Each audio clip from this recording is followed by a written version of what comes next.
The broadcast is now starting. All attendees are in listen-only mode. Hello, everyone. I hope you are doing well. Welcome to this APM exam practice session organized by ACCA Pakistan. This is Luqman Rafiq, and I am the trainer for this paper APM, the Advanced Performance Management. I welcome you all to this APM session, and hopefully, inshallah, over a period of the next 5 days, what we would be doing is we would inshallah be covering a lot of areas pertaining to this examination, and we would be discussing about the examination techniques. We would be looking at the CB practice platform of the ACCA. We would be solving questions on the CB practice platform.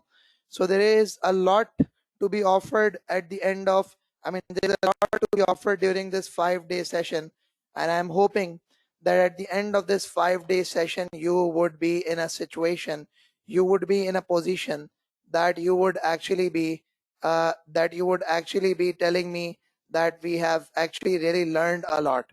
So to start off, I'm going to start off with a brief introduction about myself, and I'll also going to share you the plan for this specific session for the next 5 days. So the first thing is my own introduction. It's been 13 years plus that I've been teaching, and I serve as a Chief Executive Officer of an ACCA learning provider, the name of which is Scriber Education. Plus, I have practiced as a taxation corporate consultant and the auditor for a period of 8 years. And what has actually happened is that this is what I had. This is what my background is for the last many years. I've been teaching the various subjects, and those various subjects include this the advanced performance management, advanced financial management, and there are different type of subjects that I have taught over the period of last many years. So this is what a brief background about myself, and what we will be doing is, inshallah, we would be covering a maximum from the ACCA's perspective, that you are actually prepared for this APM paper. That's what I would try to do. Now, before I proceed, let me actually give you a brief overview about this ACCA syllabus of APM.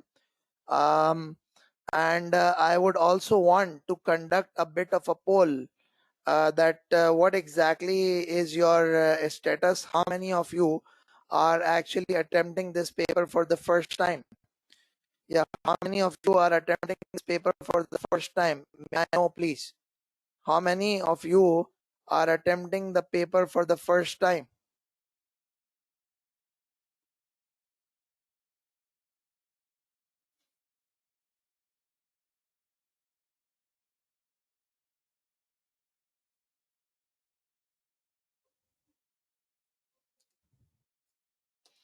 Yeah, how many of you are attempting this paper for the first time? Okay, basically, good enough, good to see, good to see. Okay, and how many of you have attempted this paper earlier and have not been successful? Yeah, how many of you have attempted this paper earlier and have not been successful?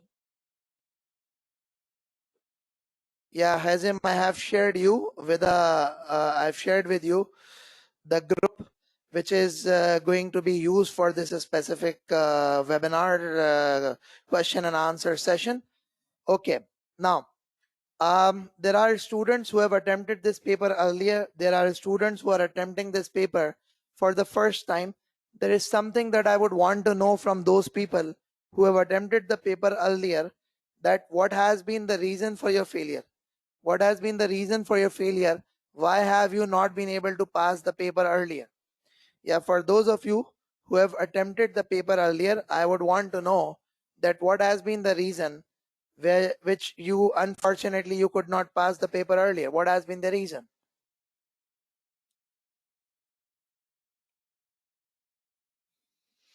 Okay, I'm getting one of them as a time management. The second one of them is not enough practice. I'm just gonna list down the issues which you people are facing?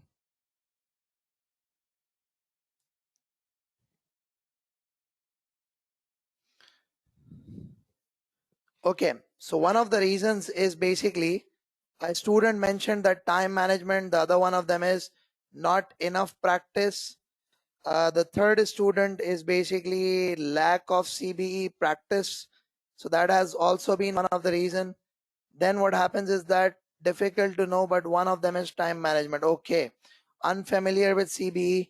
Okay, so these are the different types of reasons that we are coming across, that these are the various reasons that have ultimately led to you being unsuccessful in the examination. Anyways, so who else, anyone else could share any of the shortcomings that you had with your preparations? Yeah, anything else? Because I want to just know the problems that you have faced in passing this paper. Is there anyone who is unable to understand that what has been the reason for their failure? Is there anyone who is unable to understand that what has been the reason for their failure?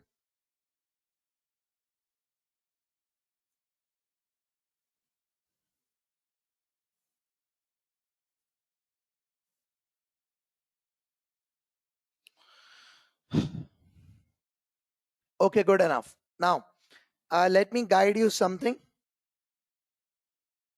Okay, there are few more, which is basically the people are suggesting the exam technique, etc., etc. So there are multiple things. Okay, now I'm gonna move forward and I'm going to discuss few things. Let me guide you. I have conducted the previous two webinars on APM also by ACCA, and the previous two webinars that I have actually conducted, those webinars are available at different platforms also, and I've tried to cover up the different areas during those webinars. And what I would try to do is that I would try to cover up different examination questions, and also I'll be conducting the questions on the CB practice platform. That is what I will be doing in this session. So hopefully, inshallah, you would have enough practice to be able to be prepared for the examination. Just to have a quick overview, we have got these syllabus areas which include the performance hierarchy, which include the performance management and control of organization, changes in business structure, risk and uncertainty, performance management information system, data analytics, etc., etc., etc. Now, what we would be doing, what we would be covering in this specific webinar is we would be covering this specific area, this specific area, this specific area, and this specific area. So my agenda that I would try to cover up during this specific webinar would be these specific areas which I have identified for you people. I repeat, the areas that I've identified for you people, I will be covering these areas during the webinar session. Now, um, let me guide you further. So I think that this is basically okay for you, right? Anyone having any issues up till now? There's a handout section in this. There's a handout section, and under the handout section, what you can find out is there are 5 handouts that I've shared with you people. So what I would want you people to do is that these are the 5 handouts that I have shared with you people. So what I want you people to do is that to download the handouts from that specific handout section in this webinar.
Okay, so what I'm going to do is I have actually shared the handouts with you people.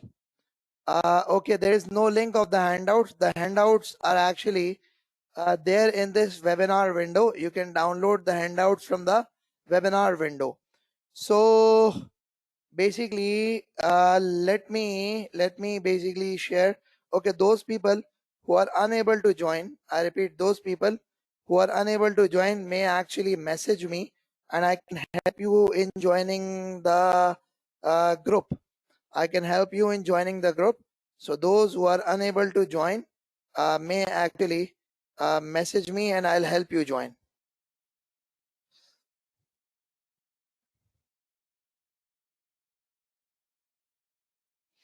Okay, and I'm also sharing these handouts in the ACCA in this WhatsApp group also, so that you people are able to have access to these handouts. I'm also sharing them in the relevant group so that you people have got access to these handouts. Okay, great. Now let's just start off.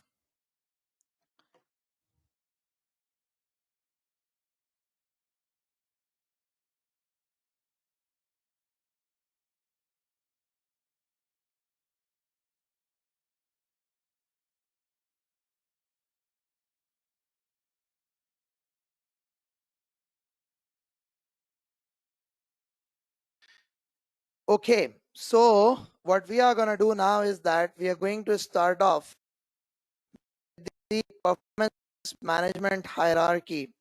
That is the starting point of our that is going to be the starting point of our lecture today.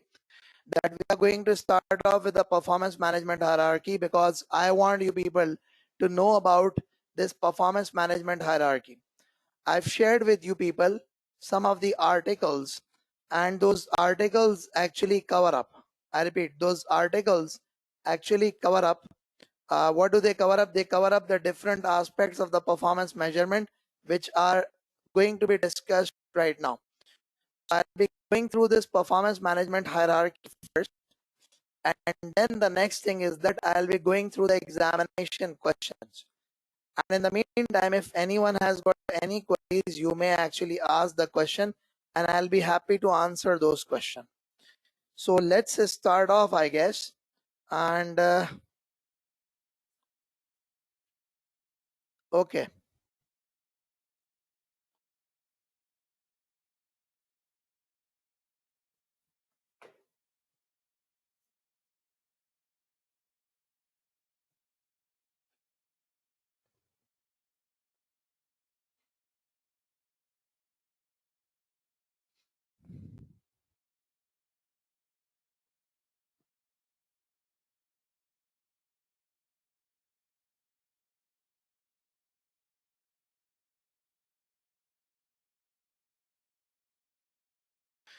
Okay, let's start off. So we are going to start off with this performance management hierarchy.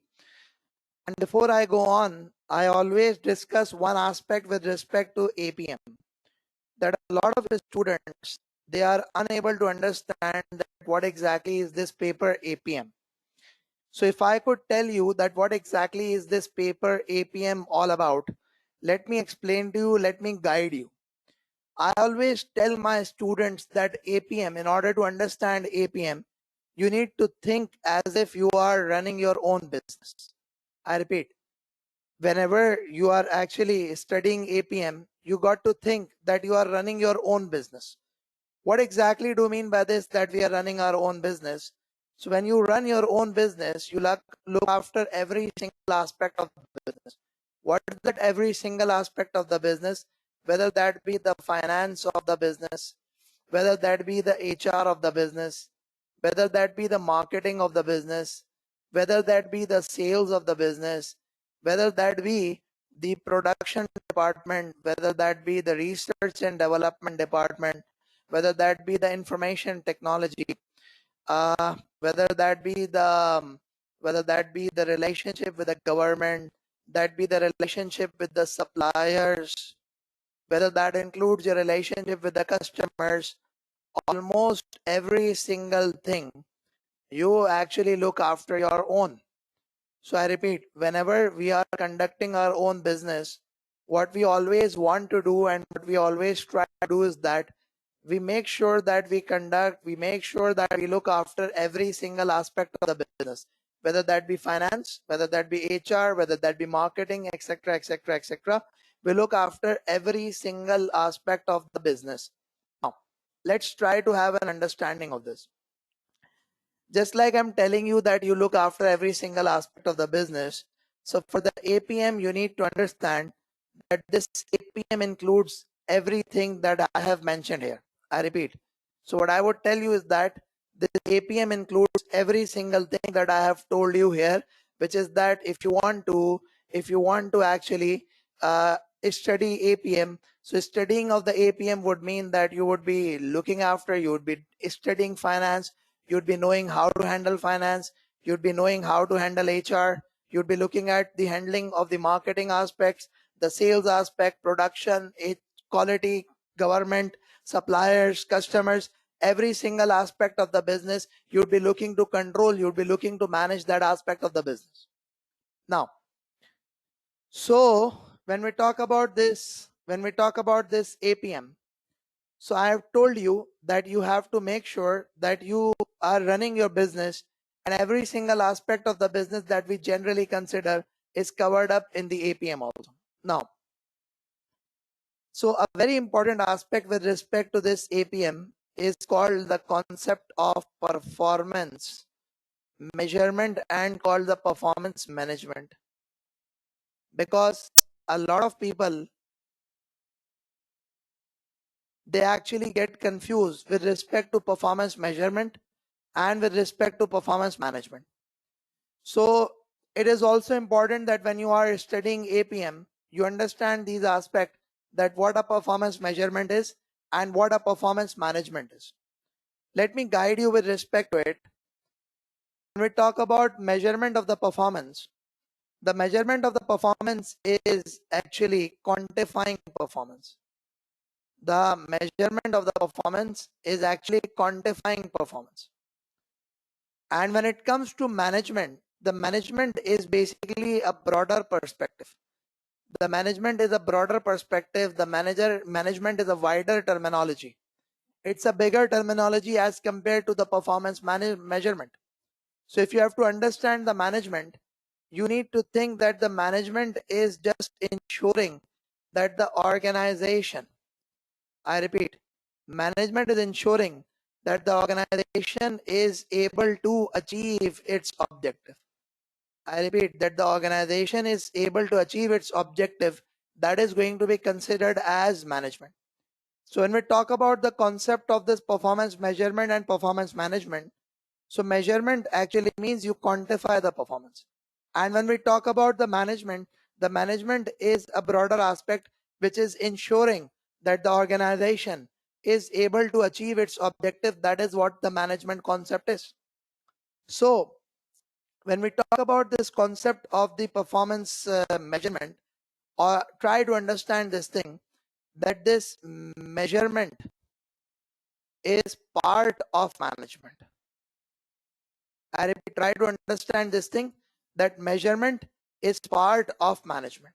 Now, what do we mean by this?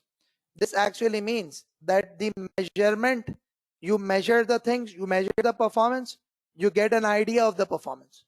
And once you get an idea of the performance, then you try to improve upon that performance. Then you try to ensure that the performance is improved as an overall.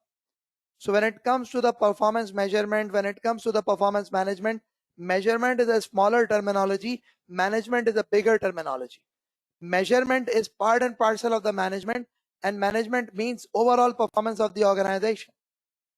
So what we are studying is, we are studying APM, which is Advanced Performance Management.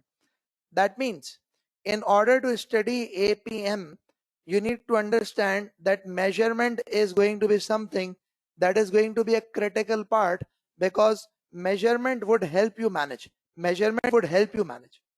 So we would be studying all aspects of measurement, the different ways of measuring the performance, and we would also be discussing the different aspects of the management of the performance. That is something that we would be discussing. Now, in order to understand the APM better, there is a basic concept that you need to understand. And what is that basic concept? That is termed as performance management hierarchy. There's a very important concept which is termed as performance management hierarchy. Now, what exactly do you mean by this performance management hierarchy? Let's try to have an understanding of this. Basically, whenever there is an organization which is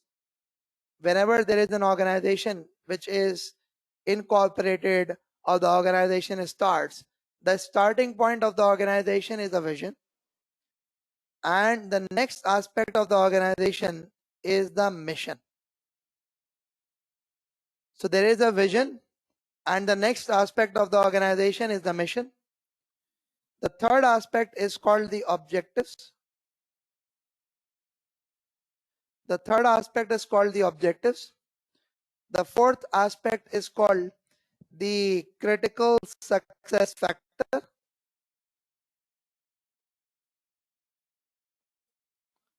And then there is this is the fourth aspect that is there.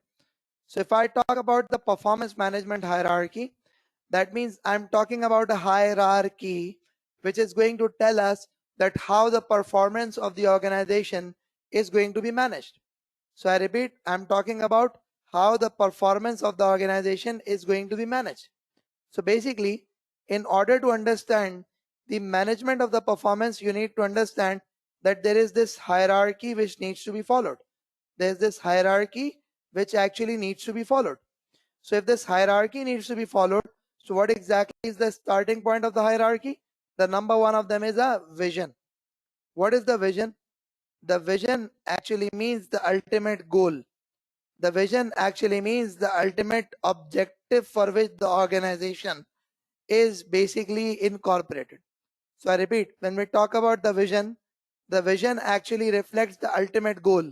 The vision actually reflects the ultimate objective of the organization. So there is the ultimate goal, the ultimate objective for which the organization is incorporated, that is considered to be the vision. So every organization, what it wants to do is that it wants to achieve its vision. I repeat, every organization would want to achieve its vision.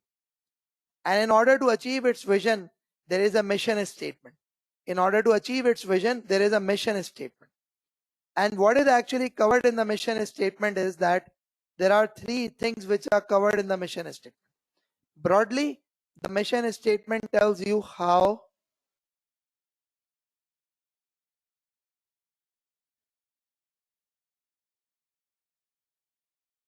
we will achieve our vision. I repeat, broadly, the mission statement tells you how we will achieve our vision. But generally speaking, what is included in the mission statement? So mission statement majorly covers up these three aspects. Basically, what we do. The second one of them is for whom we do. So one of them is basically what we do. The second is for whom. And the third one of them is how. So there are three aspects of this specific mission statement, which are generally what we do, for whom, and the third one of them is how. These are the three things that you have to cover when it comes to the mission statement. So the performance management hierarchy starts off with what? It starts off with a vision. Then there is this mission. And then the third one of them is considered to be the objectives. What are these objectives? The objectives is the short-term goals. I repeat, what exactly do you mean by the objectives? The objectives are the short-term goals. The objectives are the medium-term goals. So basically, when we talk about the concept of the objectives would actually mean short-term goals, the medium-term goals from undertaking. I mean, like, these are the goals which are going to help you achieve mission. And this mission is going to help you achieve the vision. And there is this another aspect which is called the critical success factors. So what are those critical success factors? those things which are necessary for an organization to achieve its mission.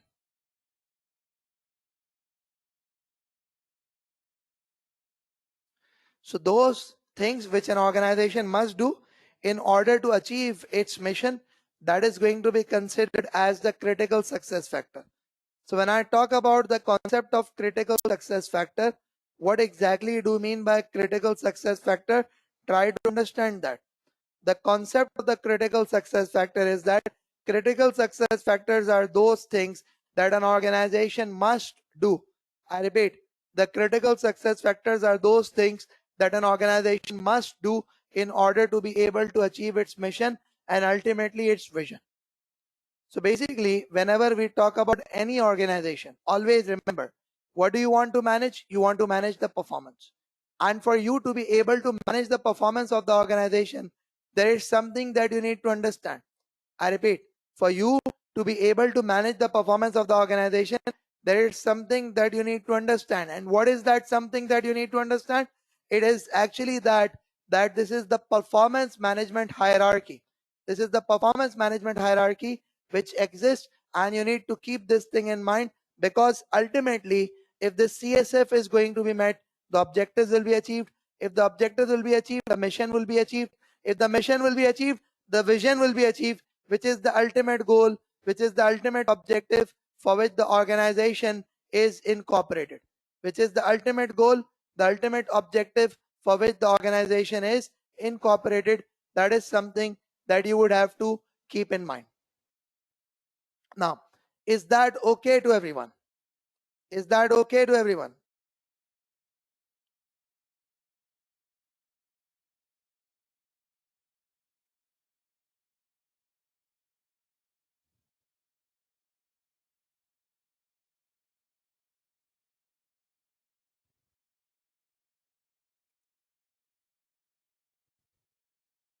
Okay, for those students who are asking what questions are going to be covered, let me guide you that what questions are going to be covered would actually be, uh, I am just setting up the tone for myself to go on to the examination questions. I would try to do the examination questions from the latest 4 attempts of ACCA. Why am I trying to do that? The reason being that I want to actually make sure that I practice on the CB practice platform. And for me to be able to practice on the CB platform, I need to make sure that I actually do those questions which have been recently tested. I need to make sure that those questions which are recently tested, because they are available on the CB platform. So stay tuned. We are going to do that. Don't worry about it.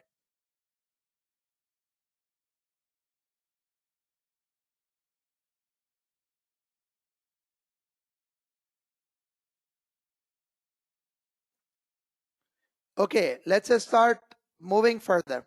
So I've discussed about the concept of this critical success factors, and you now know what the critical success factors are.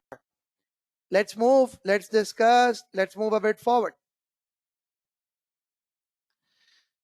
Now, basically, when it comes to the performance management, there's a terminology which you all need to understand, which is what gets measured gets done. Now, what exactly do you mean by this terminology of what gets measured gets done? Let me explain to you people the concept of this what gets measured gets done. You see, what actually happens is that this is a very important concept, which is what gets measured gets done. Why? Why? Because the point is that, generally speaking, as I told you, there is a relationship between performance management and there is a relationship between the performance measurement. So when I talk about the measurement, what do you mean by this measurement? Measurement is quantifying the performance. Measurement is quantifying the performance. I repeat, the concept of measurement is we are actually quantifying the performance. Is that okay? We are actually quantifying the performance, that is considered to be the measurement. And what exactly do you mean by the management? The management is basically acting upon that performance. The management is actually acting upon that performance. Now try to understand. When we talk about the management is trying to make sure, I repeat, when I talk about the management, it's trying to make sure the corrective actions are taken. It's trying to make sure that the improvements are brought about. That is what you try to do. I repeat, that is what you try to do. When it comes to management, management is improvements are brought about. The management is improvements are brought about. Now, let's try to understand this. Basically, when you measure something, I repeat, when you measure something, ultimately, those aspects come to the light. I repeat, when you measure something, those aspects come to the light. And when those aspects come to the light, what actually happens is that that obviously the employees they actually want to improve upon those areas. The employees they want to improve upon those aspects of the performance. So I repeat, when it comes to the measurement, whatever that you measure, the employees would make sure that they get those things done. Whatever that you would measure, the employees would make sure that they get those things done. So the concept is what gets measured gets done. Whatever you are measuring, whatever you are quantifying, those aspects of the performance would be done. Those aspects of the performance would be done by the employees. You need to make sure that this thing happens. Now, try to understand something. Basically, it's very important that when we have got these critical success factors, we measure the achievement of these critical success factors. I repeat, whenever we have got these critical success factors, we need to make sure that we measure the achievement of these critical success factors. Now, what do you mean by this? So in order to measure the achievement of these critical success factors, there are few KPIs that are introduced. There are those KPIs, the key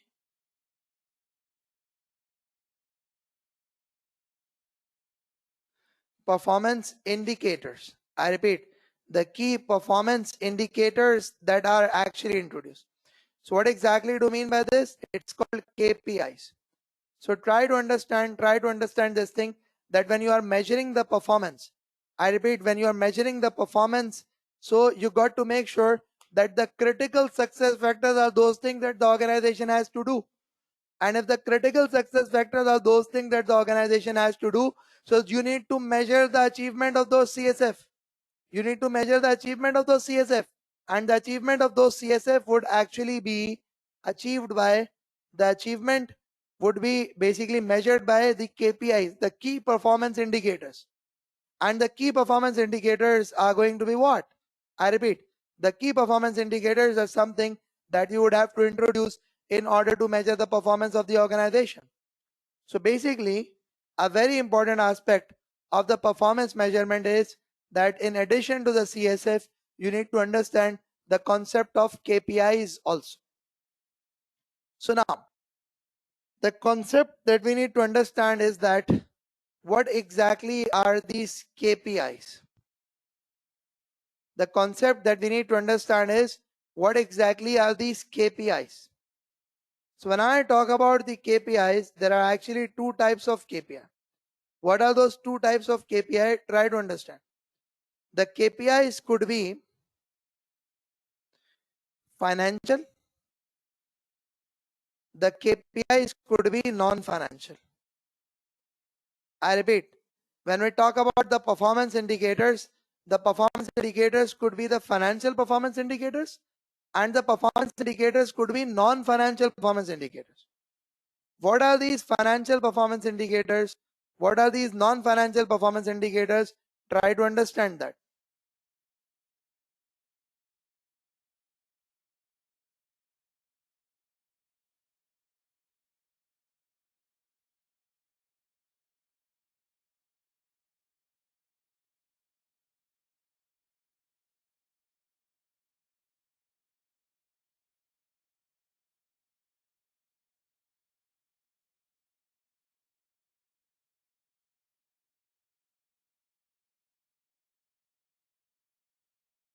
Okay, now let's talk about the concept of this financial and the non-financial performance indicator.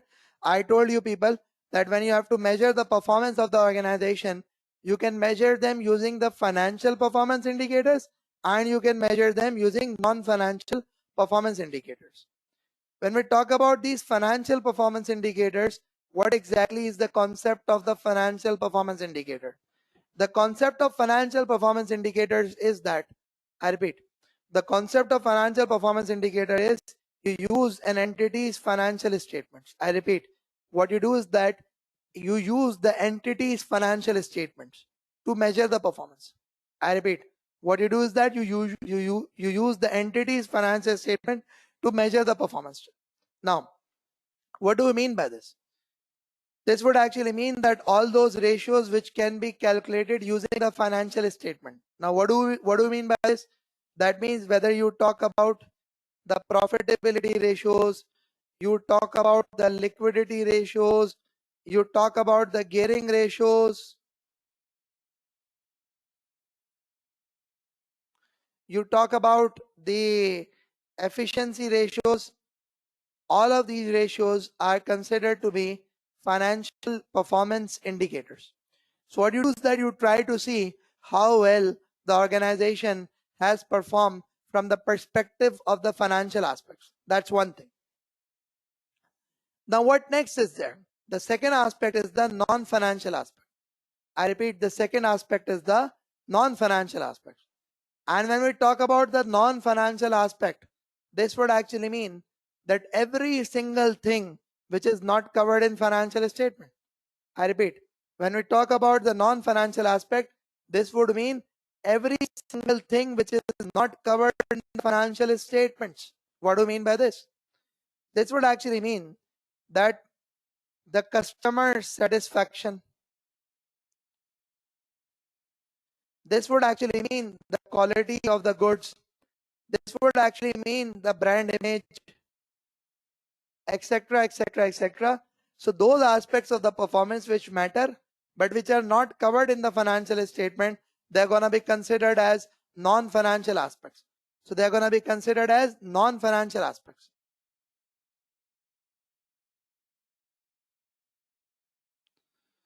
So these aspects are going to be considered as non-financial aspects. Do you understand now?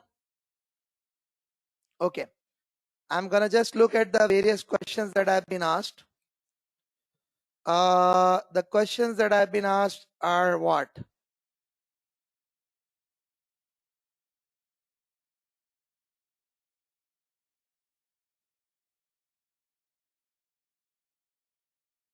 Yeah, they can also be considered as pyramid. I repeat, they can also be considered as a pyramid. Okay, those of you who haven't been able to join the WhatsApp group may actually send across a message to me. The contact details have actually been shared with you people.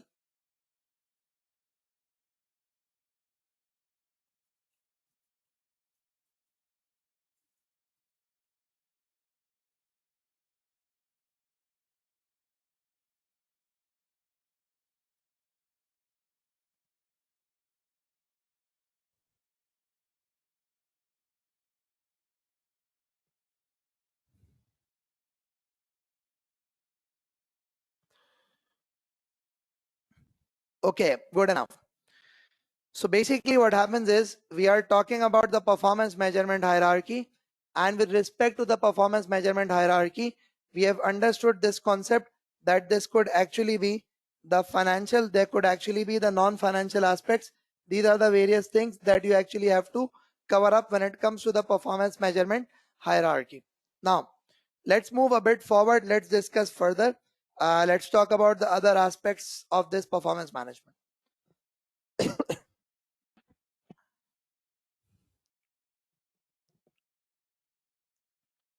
So basically,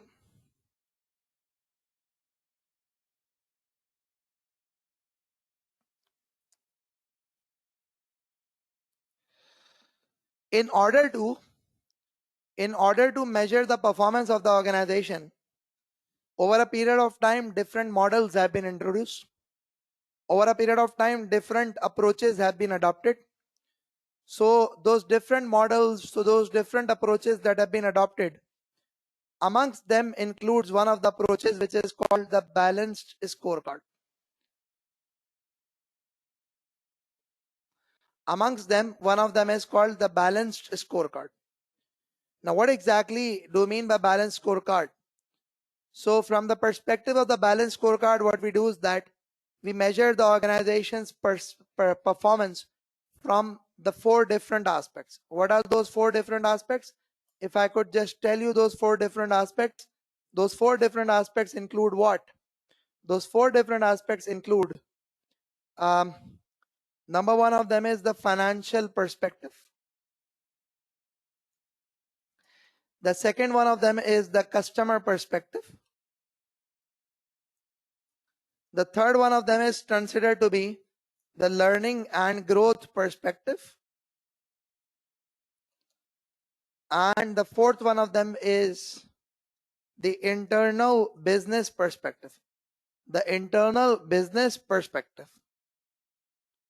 Now, what exactly do you mean by this? Let's try to have a discussion on them. So, as I told you, that you got to measure the organization's performance using the financial, using the non-financial performance indicator. And when we talk about measuring them using financial and non-financial performance indicators, so the financial perspective could be what? The financial perspective could actually be meaning that how do we appear as an organization to our shareholders? How an organization appears to its shareholders. That is something which is considered to be the financial perspective. I repeat, that is something that is considered to be the financial perspective. The second is that the customers, how do the organization's customers see them? I repeat, how do the organization's customers see them? The third one of them is the learning of the employees, the growth of the organization as a whole, that what have been your achievements with respect to the employee learning, what have been your achievements with respect to the organizational growth. Then there is this internal business perspective. And what exactly do you mean by the internal business perspective? It's actually the things we must excel at. So basically, when we talk about the measurement of the performance, as I told you, that one of the aspects is that you need to use the models, and amongst the models, the most famous model is the Balanced Scorecard. The Balanced Scorecard perspective tells you that you need to measure the performance from the perspective of 4 perspectives: financial, customer, learning and growth, and internal business perspective. Now, what do we mean by this? This would actually means that you need to see how well the organization has performed for the shareholders. So what we do is that we introduce the different types of financial performance measures, and those different types of financial performance measures would include what? Like you could say return on capital employed, you could say the GB margin, you could say NP margin, you could say the economic value added, etc. These are the different types of performance measures that you could introduce if you wish to measure the performance from the financial perspective of the Balanced Scorecard. Next is the customer perspective. You could introduce a lot of things like the customer satisfaction ratio.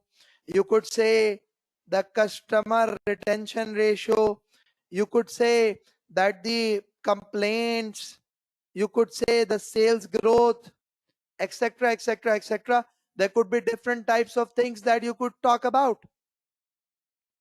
Then there is this learning and growth. What do you mean by the learning and growth?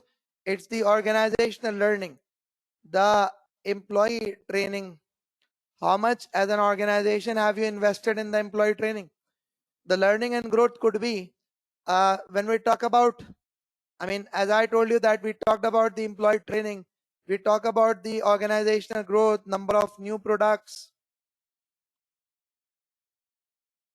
etc., etc. These could be considered as what? These could be considered as the organizational growth. Then is there internal business perspective, which is the things you must excel at. For every organization, the internal business perspective could be different. for some the speed of doing work, for some the flexibility, for some innovation, for some cost reduction, etc. There could be a lot of things. If I talk from the perspective of education industry,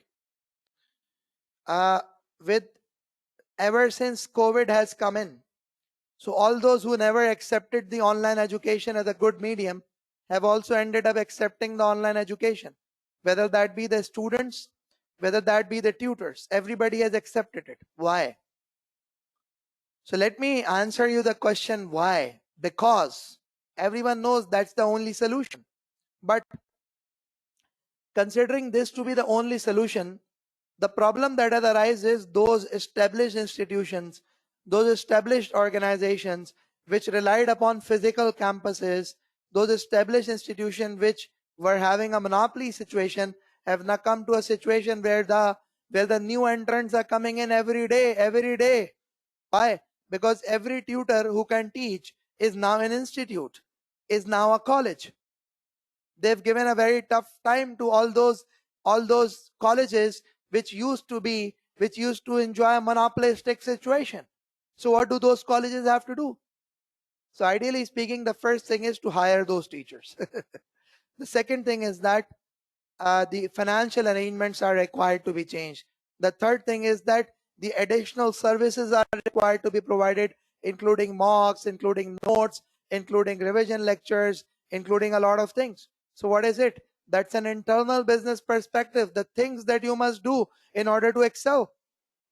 So basically, when we talk about the performance measurement, it's important that you understand that amongst the different models, one of the most successfully introduced model was the balanced scorecard approach, which tells you a balanced way of measuring the organization's performance.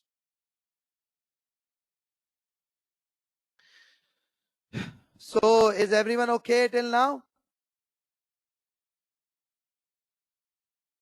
Yeah, any questions? And don't worry about it. I'm just gonna start. I will start off with a question in a while. Just let me set the tone, please. Don't worry about it. I'll start off. Just let me set the tone.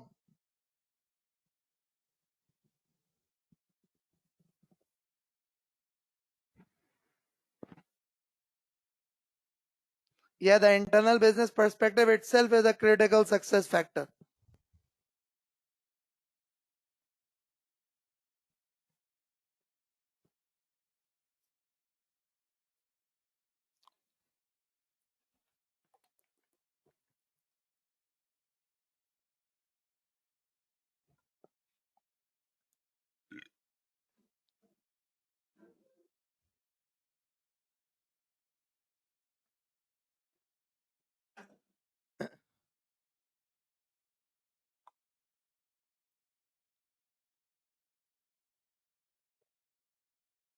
The internal business perspective itself can be considered to be a critical success factor.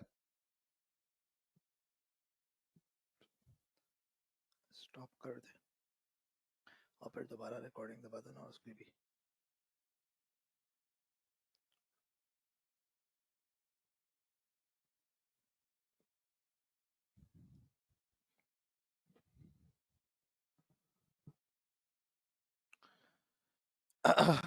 Okay, there are a few more questions.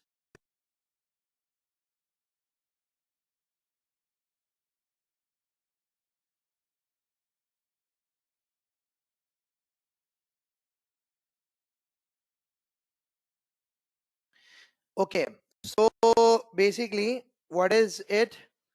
It's actually, there are few students asking different types of questions. Let me answer each one of you. Okay, can you explain TSR? Mohammed Qayyum, just wait a bit. I'm going to explain. Just wait a bit. Can internal? Okay, please explain customer again. Okay, Christine. When it comes to the concept of customer, the concept of customer is that we say that how do our customers see us? I repeat, what we do is that we say, how do our customers see us? Like, are our customers happy with us? Are they satisfied with our performance? Are they happy with us? That is what the customer perspective is. Okay, there is another question. Okay, for internal business perspective, what is the KPI? It depends upon organization to organization. Like, for example, yeah, I mean, it could be the percentage of a skilled tutor. It could be the number of services provided or number of additional services provided. Okay, John. Yeah, it also pertains to the business processes for manufacturing organizations usually. Yeah, Arun Kumar, it's actually very much dynamic in nature.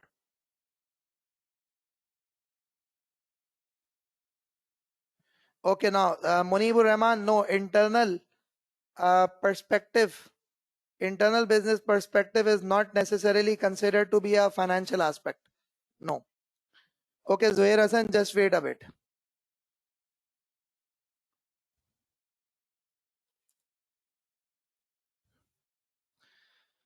Okay, what I'm gonna do is, I'm being asked by a student that can you explain these different types of perspective with the examples. Okay, let me tell you something.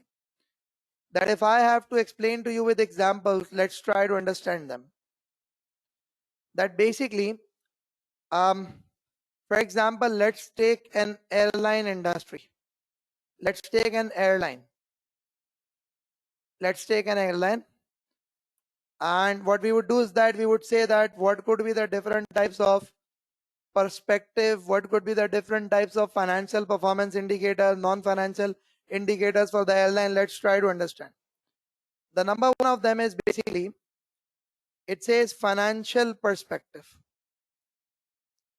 It says financial perspective. The number one of them is the financial perspective. When we talk about the financial perspective, what do you mean by this? You could say the return on capital employed. You could say the share price. You could say the earning per share. There was a student who was asking what's the total shareholder return. I'll explain to you in a bit, but I'm just mentioning it over here so that you do understand that this is one of the perspectives. Now, if I think from the perspective of this airline, let's talk about the customer perspective. That what is it that is going to suggest that the customers are happy? So the customer satisfaction rating. You could say percentage of repeat customers. You could say that sales growth. That's also an indicator that your customers are happy. Because if your existing customers are not going to be happy, then you cannot grow as an organization. Third, there's this learning and growth perspective. So when you talk about the learning and growth perspective, you could say that number of new routes introduced. You could say the number of new offices set up. Time spent in employee training. Percentage reduction in accidents over time. So there could be minor accidents also. It's not necessarily that there is a major accident. You can have a major accident also as an airline, but there could be minor accidents also. So to what extent have you been able to reduce the minor accidents? The next aspect of it is, which is the internal business perspective, which a lot of you people were actually wondering. So let me tell you, for the airline to be successful, the first one of them is the percentage of on-time flights. Percentage of on-time flights, that's one of the aspects. The number of flights or you could say proportion of flight cancellations. Because I think that from the perspective of airline industry, it's a very important aspect that the flight should not get delayed. It's a very important aspect that the flight should not get cancelled. These are few important aspects. You get it? I repeat, do you get it? Now, for all those who are asking that to explain with an example, you can now see that what are the different examples for this balanced scorecard.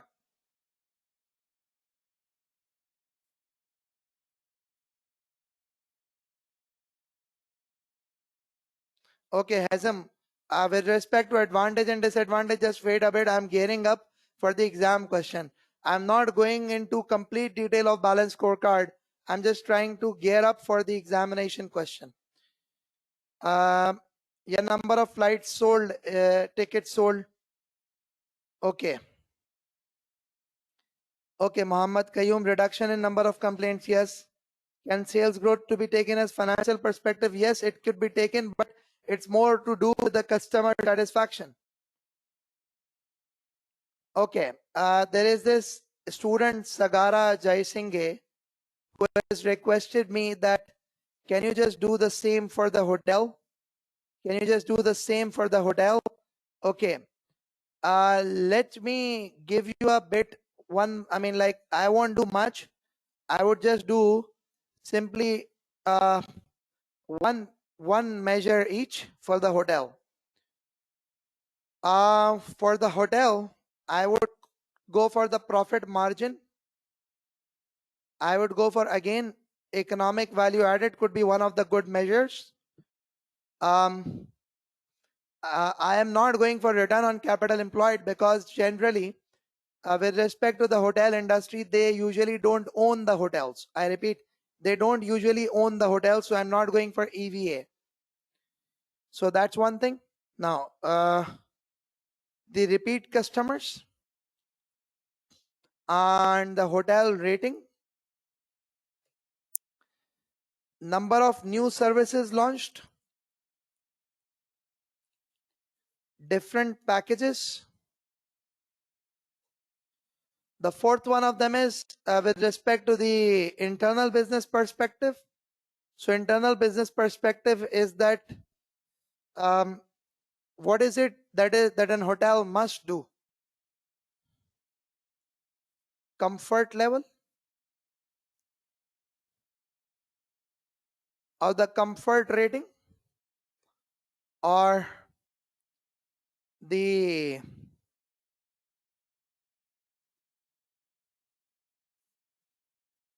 stay pleasure. These are the things. I mean, but again, that would depend upon whether you're talking about a luxurious hotel or whether you're talking about a budget hotel. It would depend upon that also. But in general, I can tell you that this is something that you would have to do.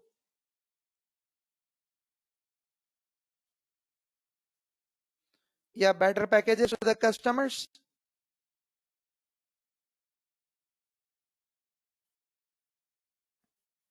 Yeah, NPV could be considered as a financial indicator, yes.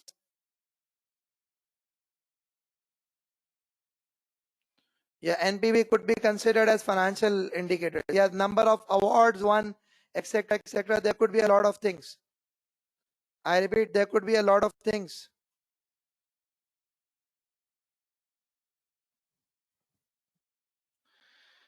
Okay, good enough. So we are done with this basically balanced scorecard general idea, balanced scorecard general application. We are done with it now. So I'm going to move a bit forward with the next aspect.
Okay, let's move a bit forward and let's discuss further. Any further questions pertaining to Balanced Scorecard you may ask, or else I'll move forward. Yeah, any further question? Can you share handout in WhatsApp groups? Unable to download. Okay, yes, we will do. I'll do it. Don't worry. Yes, there are many suggestions, better packages, etc., etc., etc.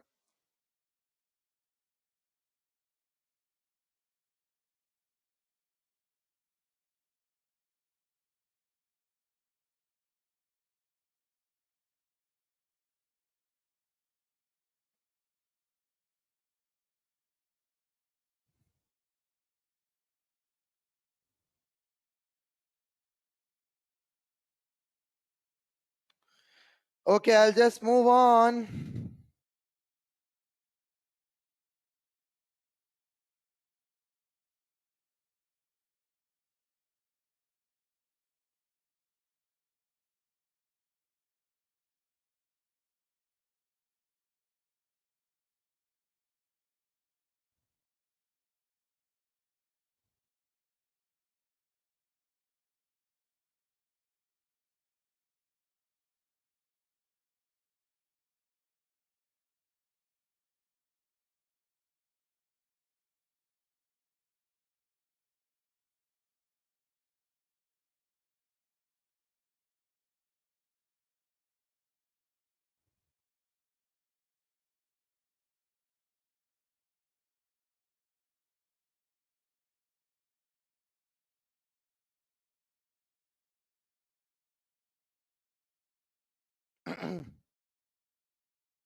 Okay, let's move a bit forward and let's discuss further.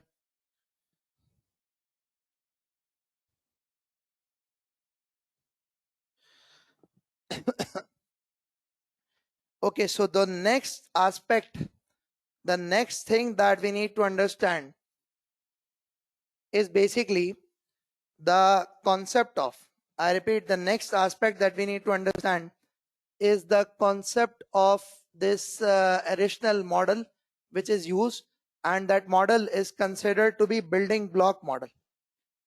That model is considered to be building block model. So let's start discussing about this building block model. So when I talk about the concept of building block, what exactly is this building block model, I have actually shared a handout with you people also, and that handout also covers up the building block model. Let me demonstrate that to you people. Okay.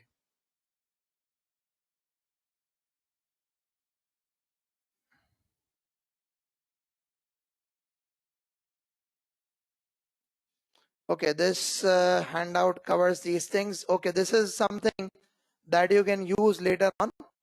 So, I mean, this is something that you can use later on. I've shared with you this is specific handout also. Now, let's just try to understand. For those of you who haven't actually got the handout, let me share them with you in the relevant WhatsApp group.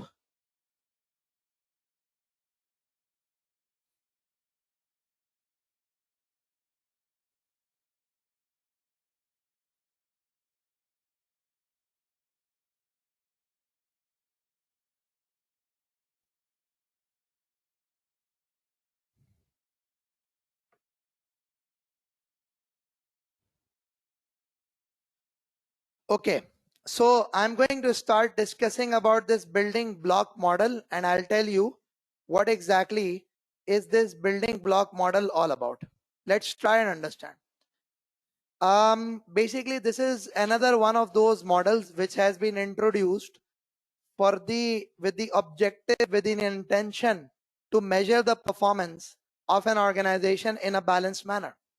Because we do understand that measurement of the performance, I repeat, we do understand that the measurement of the performance would require you to measure both the financial and the non-financial aspects. So this is another one of the model from a series of models that actually tells us that how exactly do we measure the financial and the non-financial performance. See, try to understand. Basically, this building block model tells you that you got to measure the performance of the organization from these 6 perspectives, which is mentioned in the dimension block. Then there are these standards block, then there are these measures block. These measures are also termed as rewards. I repeat, these measures are also termed as rewards. Let's try to understand what exactly are these dimensions. How do we measure the performance using dimension block, etc., etc. So when you talk about these different aspects, I'll explain to you these dimensions, that what these dimensions are.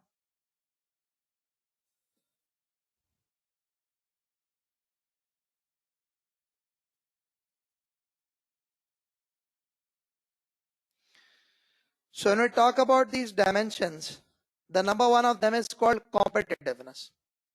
What exactly do you mean by competitiveness? Try to understand.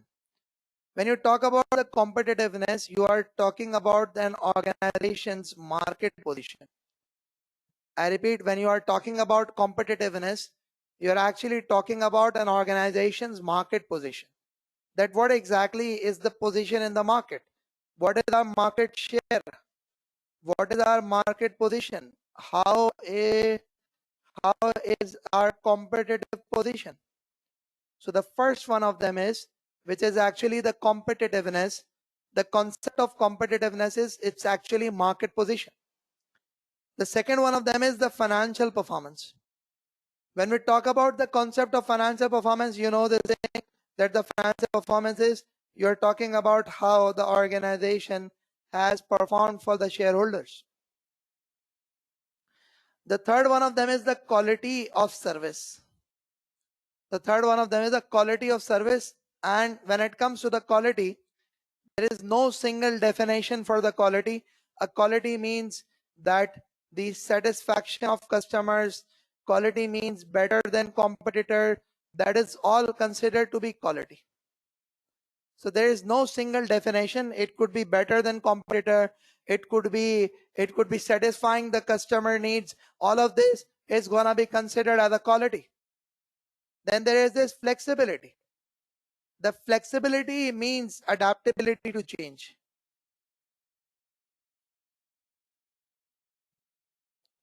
The flexibility would actually mean adaptability to change. Then you've got resource utilization. What exactly do you mean by this resource utilization? So again, how efficiently, how well have you utilized the resources? That's what it is, which is generally speaking the comparison of input output. And lastly, the innovation. There are two aspects to innovation.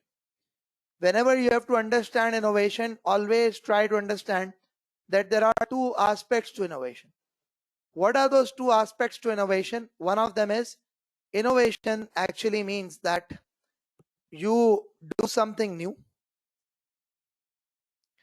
or you do the existing work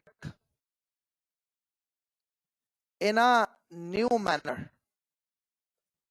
All of those tutors who used to teach on the whiteboards are now teaching on the tablets. That's innovation.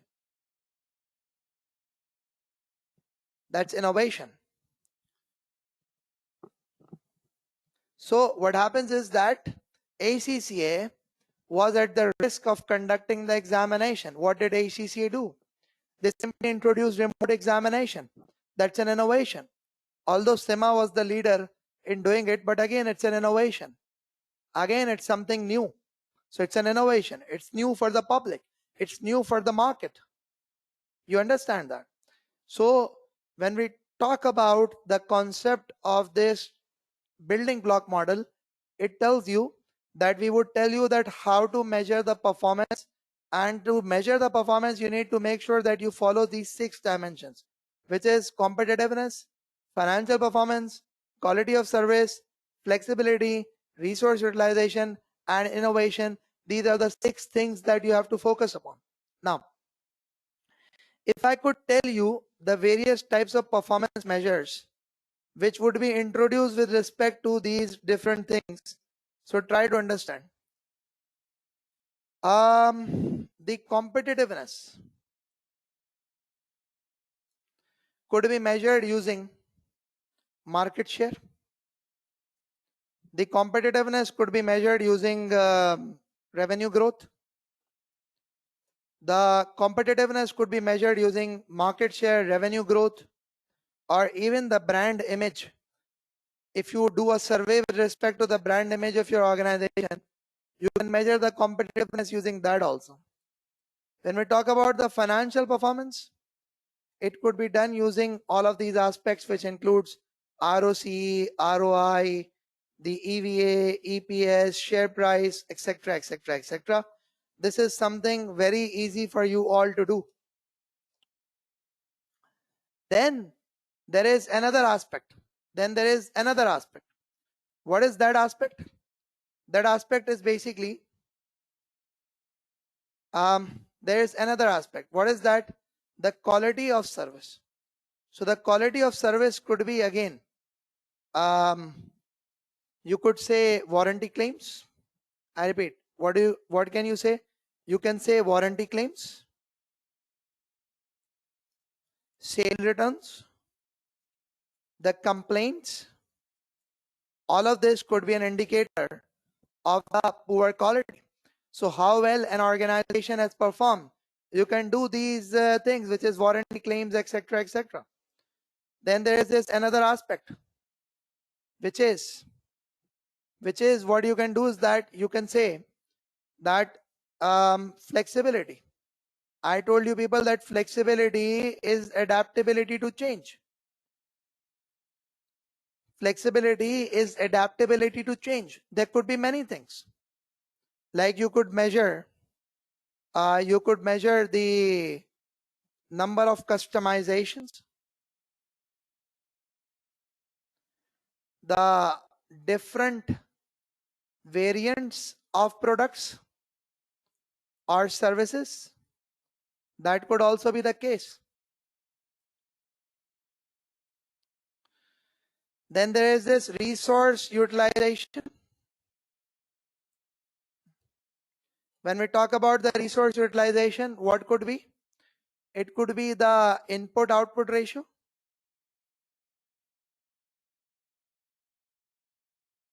I repeat, it could be the input-output ratio. Your resource utilization could be, let's say, the staff per customer, anything, or the customers handled by staff. I'm sorry, the ratio is wrong. The customers per staff member. And lastly, we have got another thing, which is innovation. That could be the number of new products launched, number of different services offered. That is all gonna be considered as innovation.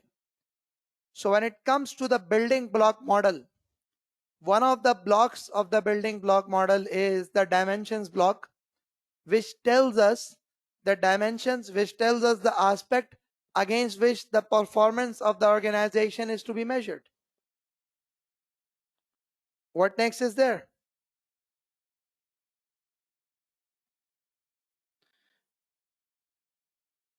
There are these other aspects also, which is the standards block and which is this measures block.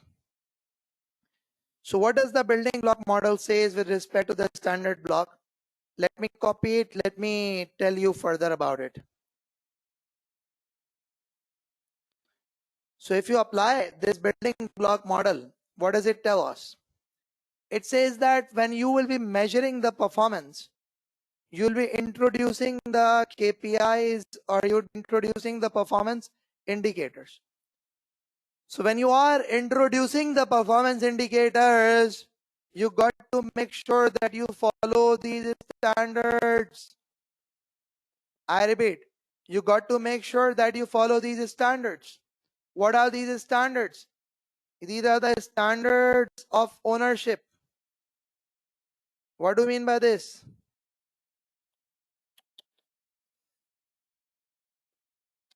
Wait a bit, please.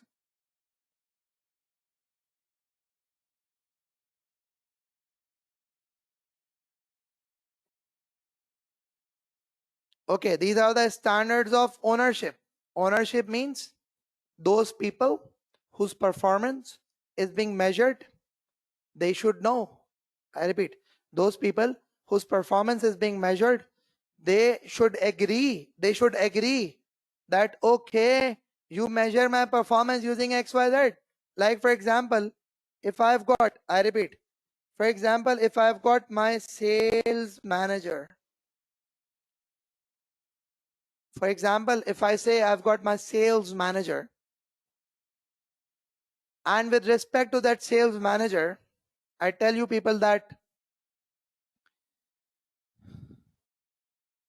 I tell my sales manager that I'll measure your performance with respect to the number of new customers. If my manager agrees, okay, you can do it, then that means this is what? This is considered to be ownership. This is considered to be ownership. Next, achievability. The targets that you set should be realistic. And lastly, fairness actually means equity. That when you set the target, just make sure that you set them in an equitable manner. I repeat, just make sure that you set them in an equitable manner. That is what you have to do. So basically, what happens is that the performance is to be measured using these 6 dimensions. And while measuring the performance, you got to make sure that you comply with these standards of ownership, achievability, and equity. Now, let's move a bit forward. Let's discuss a bit further. The last aspect is about the rewards block. And I'm telling you, the rewards block actually is that this building block model says that the performance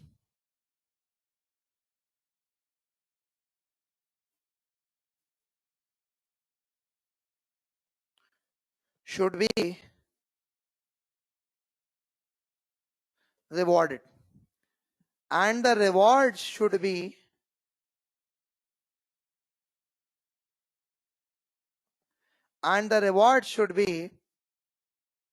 having clarity. What do you mean by clarity? Clarity means they should be clearly defined. I repeat, clarity means they should be clearly defined. You should have clearly defined them. Next, motivating. What do you mean by this? This would means they should be encouraging. They should be encouraging. And the third one of them is controllability. That would actually means that the performance should be within the control of the staff whose performance is being evaluated. I repeat, the performance should be within the control of the staff whose performance is being evaluated. Do you get it? So the concept is that, I repeat, the concept is that when it comes to the implementation of the building block model, you got to make sure that what you do is that you are measuring the performance against 6 dimension, and then you are ensuring that the performance measures fulfill the standards, and the rewards are being provided which are clearly defined, are motivating, and are based upon controllable factors. Like the sales manager can control sales, but he cannot control profit. If you tell him your performance would be judged on the basis of profit, this is wrong.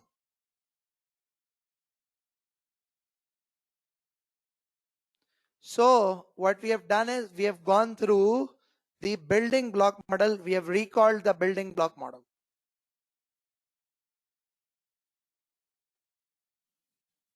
Okay, now let me know if you have got any issues. Now, if anyone has got any issues, just let me know. Okay, there's a question that how do we know that which model to be used? Okay, the examiner would tell you, don't worry. Okay, there is a question, can you explain input output analysis? Okay, just wait a bit. Let me explain to you in a while. The input output analysis.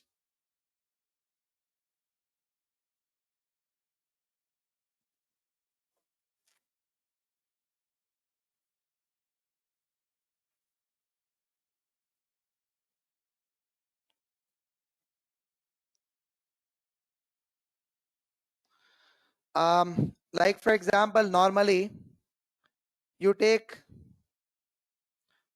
100 hours to produce 500 units.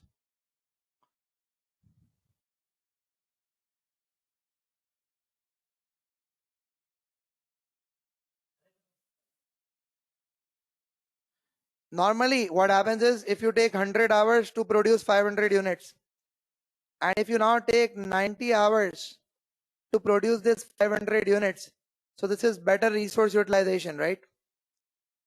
If there is this idle time, that idle time is again showing that you're not utilizing resources properly.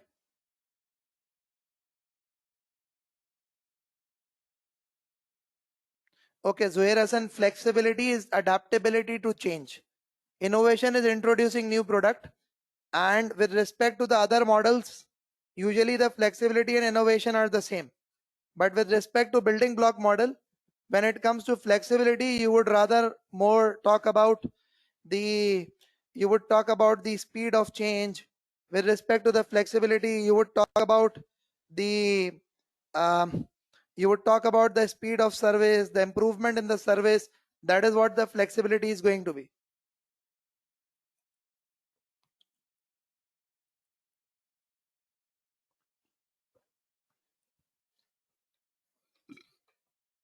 Customizations also. At times, what happens is that the customizations, like for example, the customer asks you for something, and if you deliver that something to the customer, that is considered to be customization. I repeat, that is considered to be customization.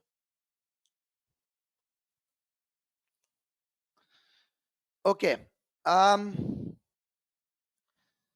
That customization is actually flexibility. I repeat, that customization is actually flexibility.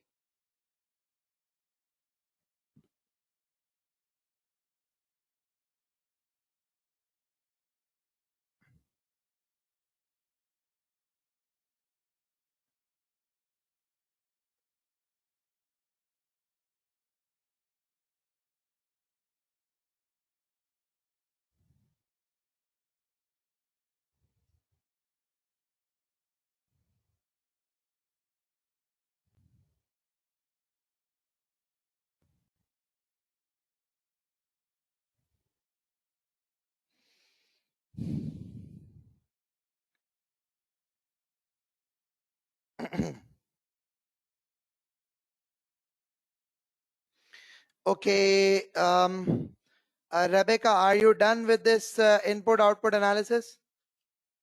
Yeah, Rebecca, are you okay with the input-output analysis? Okay, now next, what else is there? There's this. Okay, apparently everyone is okay with this building block model also, right? I'm gonna move forward now.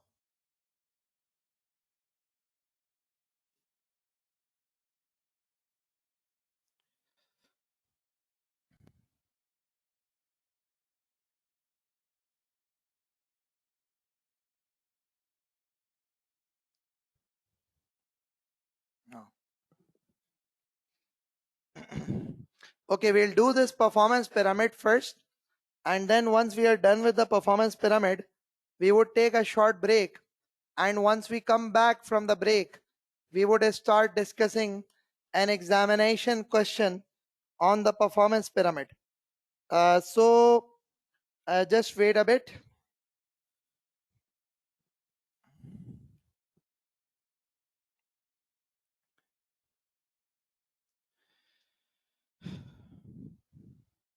The next topic that I will be discussing is called the performance pyramid.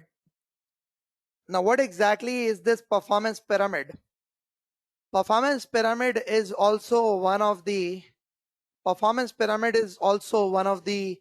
models which is used for the performance measurement within the organization.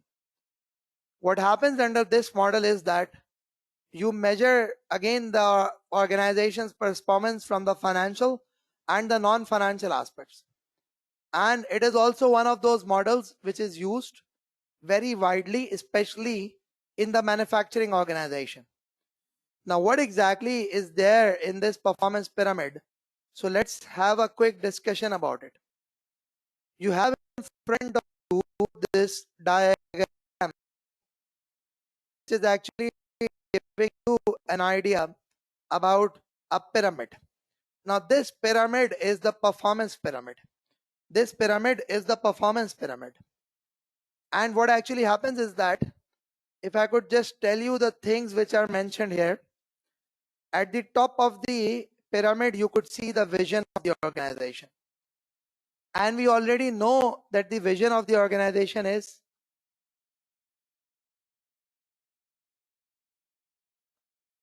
ultimate objective.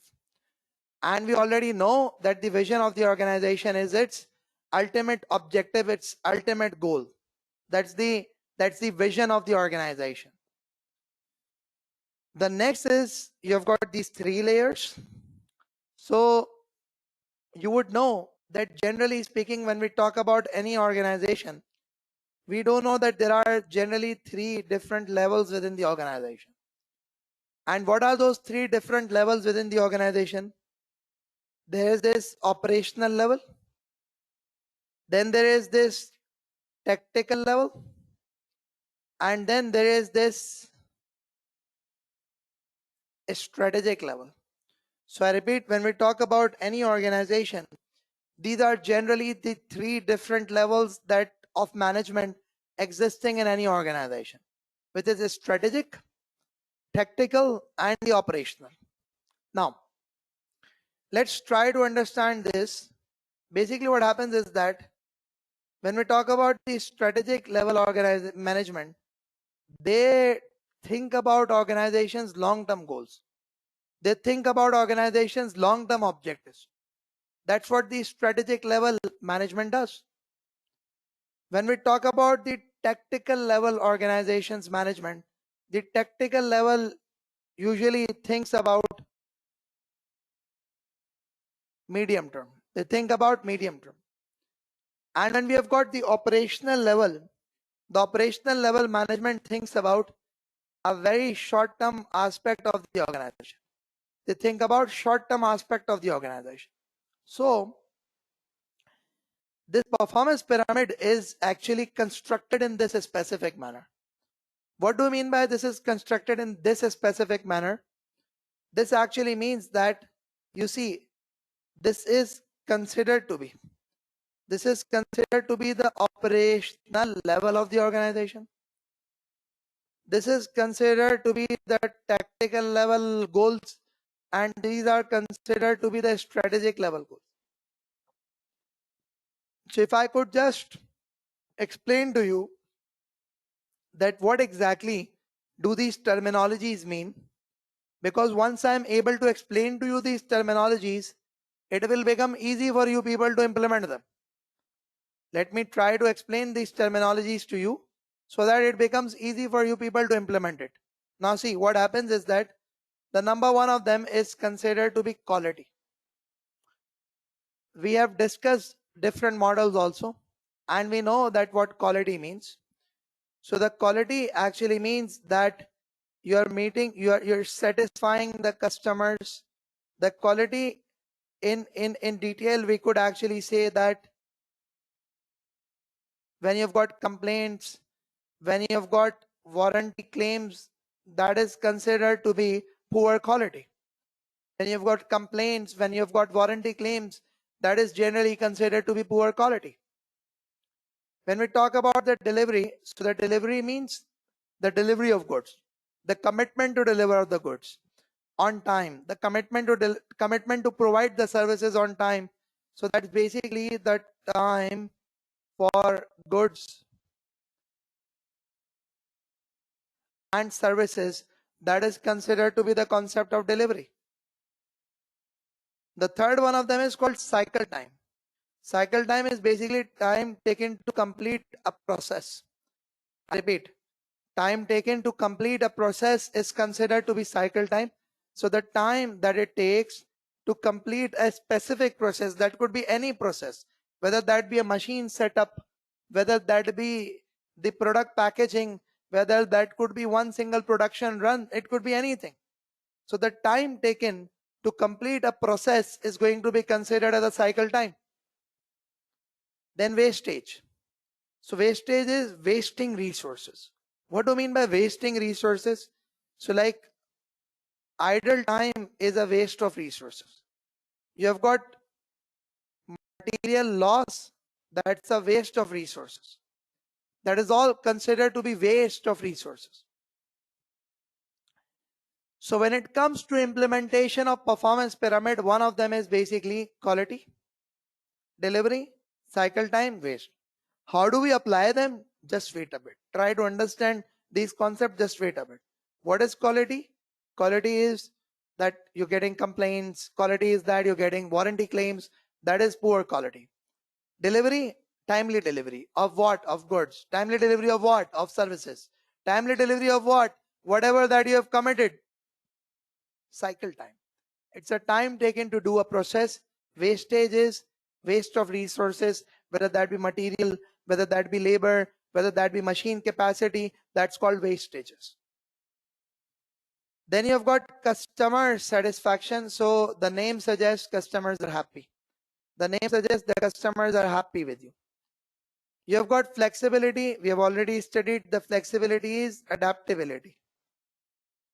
And let me tell you that we did discuss the concept of innovation in building block model.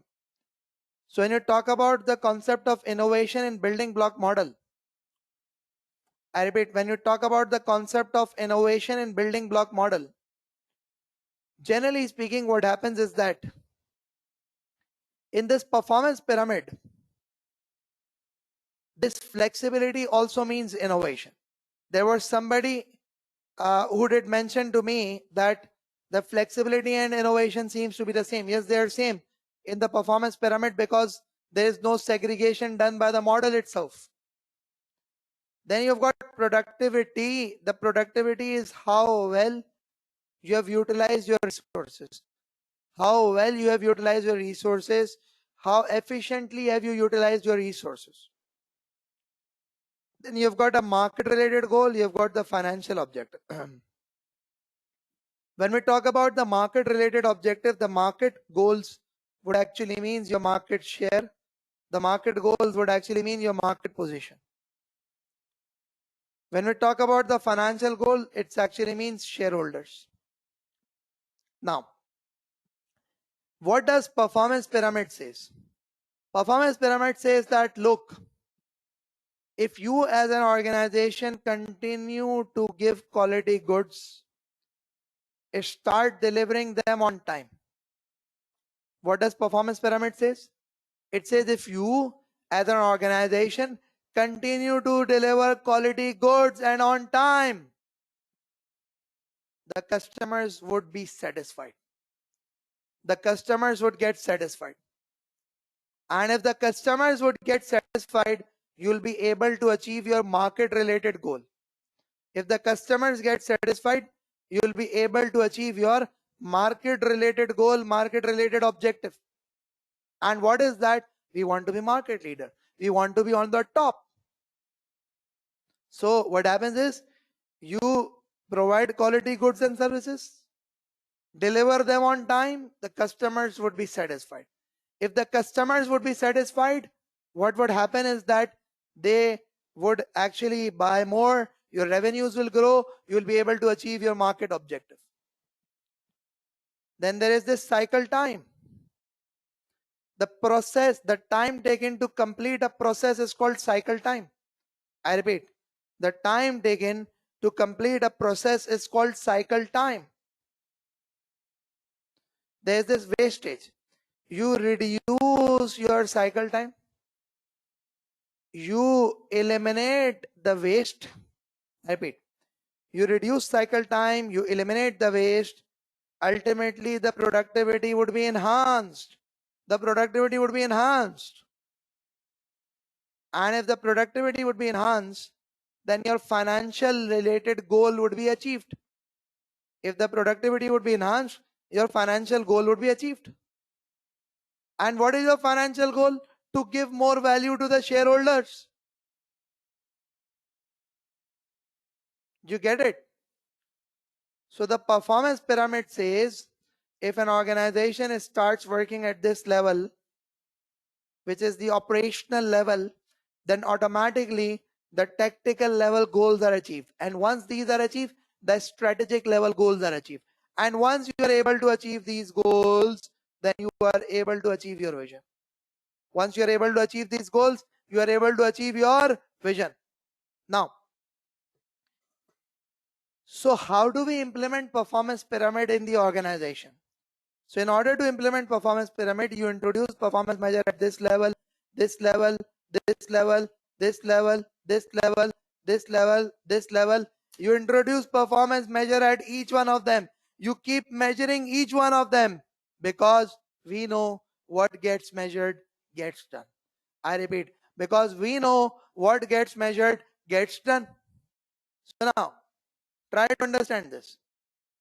I'll discuss the different type of performance measures for each one of these so that you get a good idea. I'll talk about quality. We can say quality cost. We can say quality cost. We could say complaints. We could say warranty claims. All of them are an indicator of quality. You got to make sure you reduce quality cost. You got to make sure you reduce complaints. You got to make sure warranty claims reduce. Delivery. Late deliveries. Wrong deliveries. The damaged deliveries. You order food, it comes in late, you don't enjoy food. You order some perishable type of things, they come in and they are like a bit damaged, like maybe you would have ordered some fruits like bananas or etc. They are being damaged. You won't enjoy having them. You talk about the cycle time to produce a product, time to market. That's the process. You launch a new product, the time taken to market it, that's a cycle time. The time taken to market it, that's a cycle time. So quality, delivery, cycle time, wastage. What exactly do you mean by waste? The waste is wasting of resources. I repeat, when it comes to waste, it's wasting of resources. I told you idle time.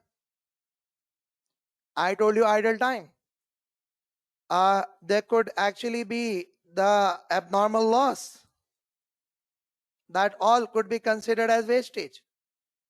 So what you would do is that you would try to reduce, you try to improve quality, you try to make sure deliveries are on time, you try to make sure that the cycle time of the process is reduced, you try to make sure wastage is eliminated. That's what you would try to do. Now, if I talk about the customer satisfaction, there is a whole list that you can introduce, because you people have studied Balanced Scorecard, because you people have studied building block model. You know this, that you could say customer retention, you could say customer satisfaction score, etc., etc., etc., etc. Then flexibility. So that's new products. That's basically improved products. That all could be a reflection of flexibility. The improved products, the new products, that all could be a reflection of flexibility. Productivity. This could actually be efficiency ratios, the input-output comparison. All of this is there. And the last one of them is basically the market goal, which is market share, revenue growth, and lastly, there is this financial aspects, which could actually be profitability, which could actually be EPS, EVA, etc., etc., etc., etc. So, I repeat, what gets measured gets done. I'm repeating it again. What gets measured gets done. If you will make sure, I repeat, if you'll make sure that you measure all of these things are going to get done. And you as an organization would be able to achieve your vision. As an organization would be able to achieve your vision.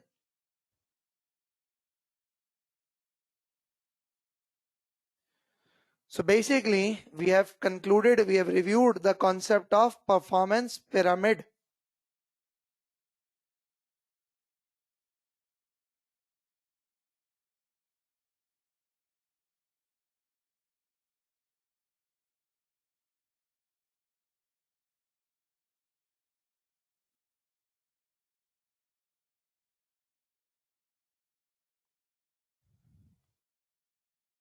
Yeah, okay. Now, if you have got any questions now, let me know. Let me know any questions on this.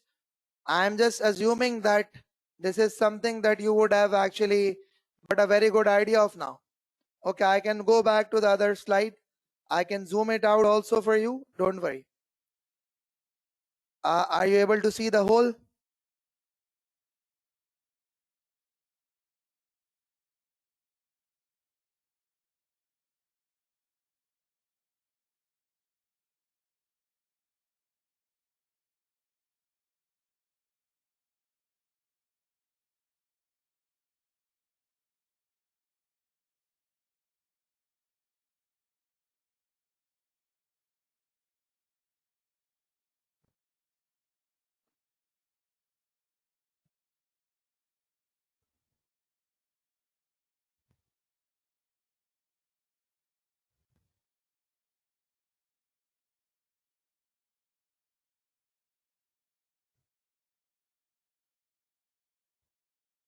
Yeah, I'll share these slides, Mohammed Qayyum. Don't worry about it.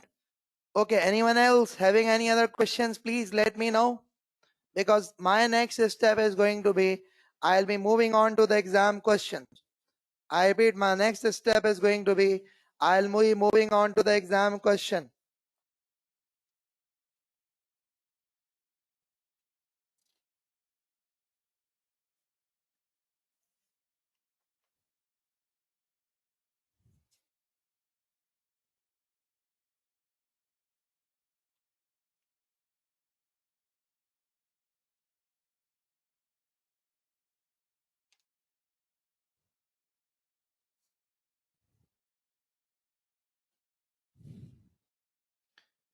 Yes, I'll give you a break, Muhammad Qayyum now.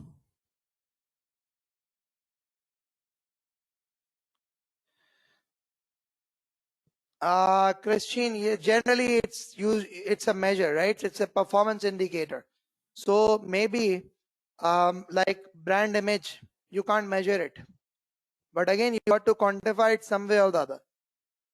I repeat, you got to quantify it some way or the other.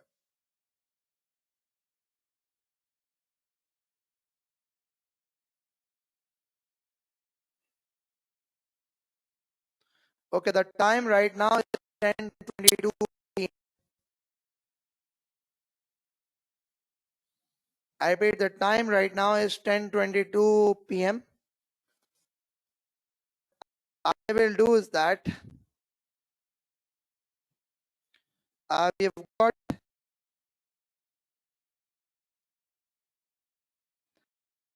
the break till 10:35 p.m. We've got the break till 10:35 p.m. We're gonna resume at 10:35. Up till then, in case if you have got any of the questions, just put them across. I'll answer them in 10 minutes time. In the meantime, I would expect that all of you have already joined the relevant WhatsApp group. In case if anyone hasn't been able to, just let me know.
Okay. In the meantime, when we went for the break, I have actually gotten few of the questions which I would want to answer. In case if anyone has got any questions,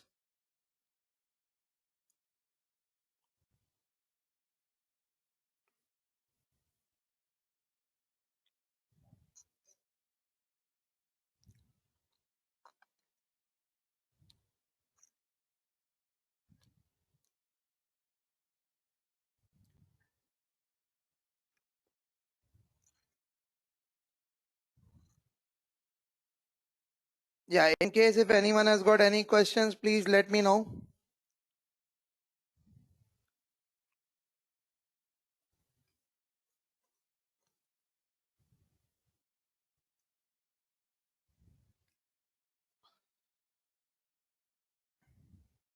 Yeah, because I'm now going to move on to the examination question. So in case no questions, okay, Mahila Sandita, we're asking for any benchmark question suggestions. Don't worry about this. Just let us get over with these. We will inshallah do it. Don't worry.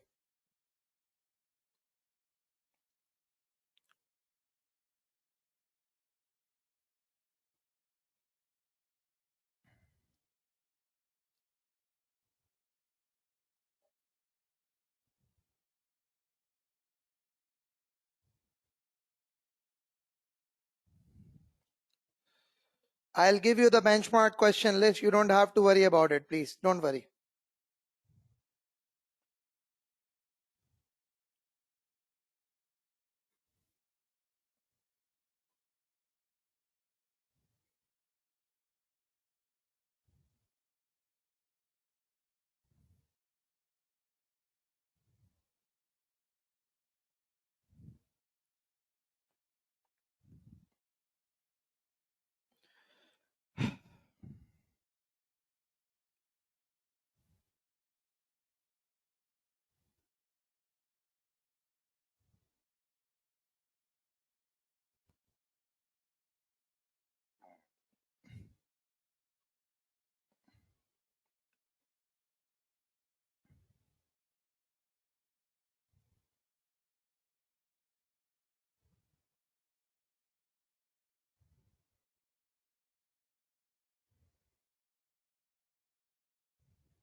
Okay, you can see that what I have actually in front of me is APM December 2018 past examination paper.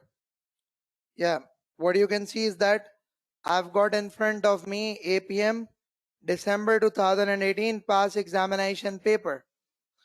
I have shared this question with you people also. I repeat, I've shared this question with you people also. The name of this specific question is what? The name of this question is Zones Company. The name of this question is Zones Company.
Okay, so this is a CBE platform in front of you, and I'm sure you people have an idea that where to access this CBE platform. All that you have to do is that you have to simply, I repeat, all that you have to do is that you have to simply go on to the ACCA's website. You got to log into your portals and you'll be able to get access to this CBE platform. So now let's start. It says that following exhibits, I mean, this is a typical examination paper, and this is the typical format for the computer-based examination. There must be few students amongst you who would be giving paper-based exams, so you don't have to worry about it. You can attempt paper-based, but I'm just giving you an idea that how the computer-based examination are attempted. So you've got this button of symbol. In case if you wish to add up any symbols of the currencies, you can add them. There's this highlighter, with whatever thing you select, you click the highlight button, it gets highlighted. And what actually happens is that there's this different colors which you can use. You're like that, I want this default highlighter. Okay, whatever thing you will select, this is going to be a default highlighter. I'll revert back to yellow because I like that color. Then there's a calculator, there's a scratch pad for your rough workings in case if you wish to do any rough workings, this is what it is. So what does it say? It says the following exhibits available on the right hand side of the screen. Well, they're not available on the right hand side. They're available on the left hand side of the screen.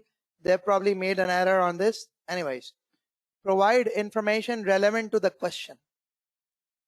Company information, the background for the company is Zones. So there's a company called Zones. There's a background for it. Business model. Details of the collection and delivery service provided, model operated by Zones. Performance improvement proposals, about 2 proposals. Use of link and cross performance pyramid, and 3 new measures to improve operational performance. And then the use of DMAIC. The DMAIC is the Six Sigma approach, which is define, measure, analyze, improve, control. That's what it is. To introduce Six Sigma and the 2 new measures to improve delivery performance. It says Appendix 1 is link and cross pyramid. Appendix 2 suggested new measures for operational performance. Then you've got Appendix 3, which is suggested new measures for improving quality of delivery. Says this information should be used to answer the question requirement within your response options. Now, what are the response options? We are only being given word processor. That means no Excel, no spreadsheet, only word, word, and word in this question. That is what you have to do. Now, so let's try to see. There's this company information.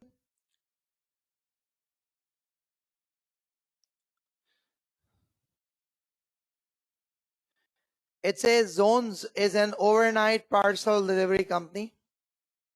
Since it was founded by the current CEO, it has grown rapidly due to boom in online shopping.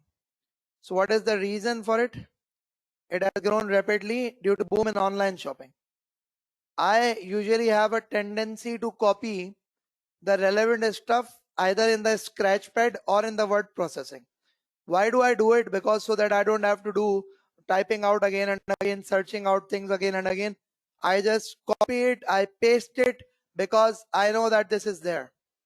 Then it now operates 1,000 delivery vehicles of various sizes. The important thing is that the delivery vehicles are of various sizes. They're not of a single size, they're of various sizes. Recently, financial performance and market share have deteriorated. Zones has had no clear corporate vision, and excessive focus on financial objectives, and inadequate system to measure and manage the performance of underlying processes driving its performance. So that has been the problem. We have been able to identify the problem with zones, that they don't have a vision, they don't have a clear mission, they have been measuring the performance using the mainly financial aspects. They've not been focusing on the non-financial aspects. Now what next is there? The business model. What is it there in the business model? Let's try to understand. It says zones, collection and delivery service uses delivery vehicles to transport parcels to and from local depots and individual addresses. What happens is that you transport parcels to and from local depots and individual addresses.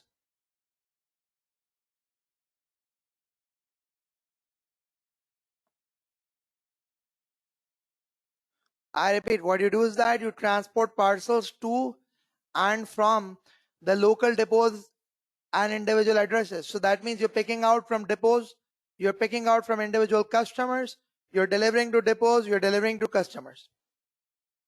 It says vehicles may also pick up parcels from the addresses to which they deliver. So right simultaneously, you deliver, you pick up, you deliver, you pick up. That also done. It says each time the vehicle calls to pick up or deliver parcel is known as a stop. And the time of the day for each stop is booked in advance. Okay. So it's not like that you're just going and you will go there. No, it's booked in advance. It says at the end of each day, vehicles along with any parcels not delivered return to the depot. So that's an important thing. The vehicles are being parked at the depot, and any parcels which they have failed to deliver, they return that parcel to the depot. So that means what I could see is that even the customer parcels which are not delivered would be delivered to the depot. Regardless of who pays for the service, zones regards anyone to whom it delivers or to whom it pick up parcel as a customer. Okay, so this is a good thing to do. Why? Because you're treating everyone as your customer. But again, because you see, those people from whom you're picking up the parcel, they are the customers. Those whom we are delivering, they're not the customers now, but they are the future customers, they're potential customers. Now, what happens is that in the long term, requirement of both these groups for a competitively priced, reliable, and flexible service will be similar. So although there is no clear vision, but they know that what it actually means, who can be your customer, the existing customers, the people whom you are delivering, they could be your potential customers. Third one, performance improvement plan. Now, what is this performance improvement plan? Try to understand. It says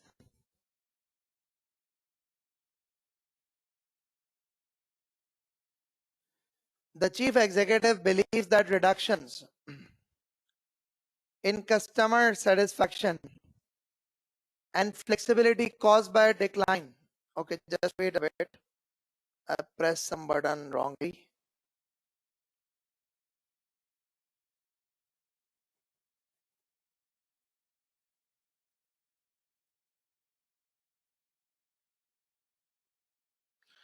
Okay. While you are practicing at home, just in case if you press a button in error, that information is not lost. There's an auto save option. So it actually saves your information automatically.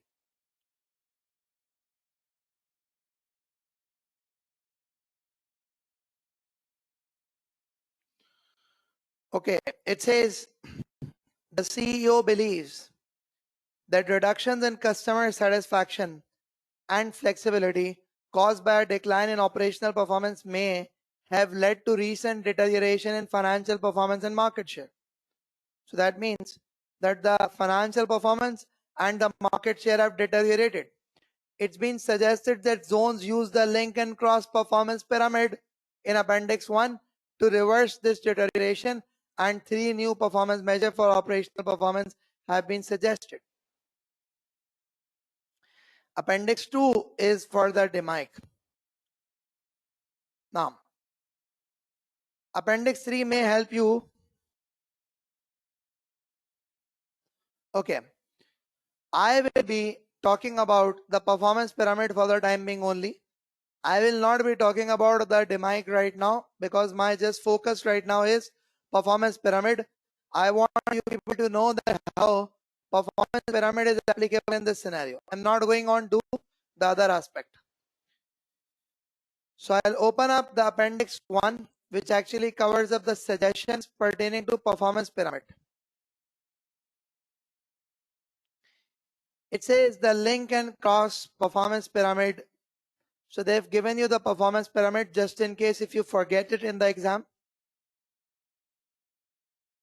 They've given you the performance pyramid. Let's talk about the Appendix 2, which is actually giving you the suggested performance measure.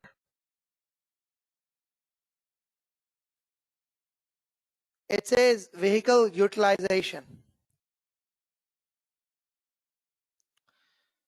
The average utilization of all vehicle capacity.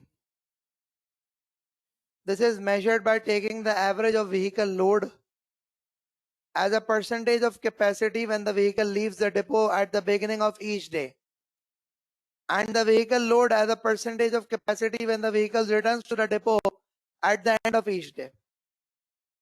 Capacity is measured either according to internal volume or the length of the vehicle, depending on the type of vehicle being used.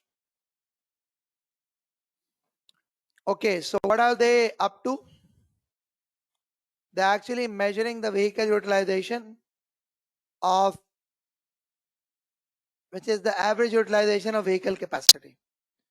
This is measured by taking the average of vehicle load as a percentage of capacity at the beginning and at the end of the day. Fuel consumption, average liters of fuel per kilometer traveled for all vehicles. On-time stops, percentage of stops within 30 minutes of the book time. So on time means that within 30 minutes of the book time, so they say to the customers that we will be there at your location within 30 minutes. Zones receive customer complaints from customer relating to deliveries made on time. Of these, less than 0.0001 relate to deliveries made within 30 minutes of the book time. That means, what does it mean? If the deliveries are not made on time, they receive complaint. Of the complaint, less than 0.001 relate to deliveries made within 30 minutes of the book time. What does it mean? It means that the biggest distraction for the customer is late delivery. Is that when you don't reach them within 30 minutes.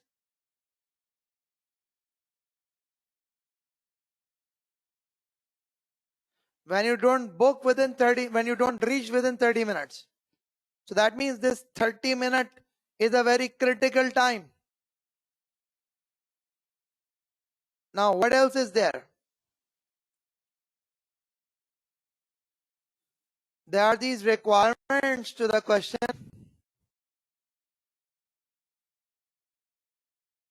What are these requirements? It says advise the chief executive officer on how the link and cross performance pyramid can help achieve its corporate vision. That's one thing. So when it comes to part A, what you will be doing with respect to part A is that you'll be telling the examiner that how the performance pyramid helps you achieve the corporate vision, how it directs you towards the vision. Second, using performance pyramid, evaluate the extent to which the suggested new measures in Appendix 2 can be used to measure and manage operational performance at zones. Now, the requirement C I'm ignoring right now because I'm saying that that pertains to Six Sigma. I'm not going to be covering it right now. For A and B, we are going to discuss them. I'm giving you 5 minutes to give yourself a try to attempt it, and let's just see what you can achieve.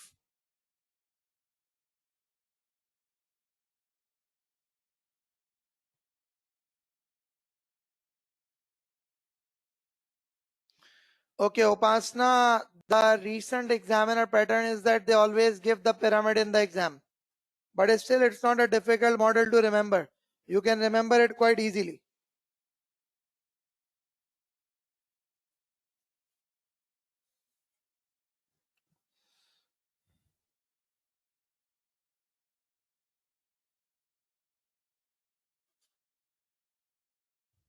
Yeah, I'm giving you 5 minutes to plan out the answer.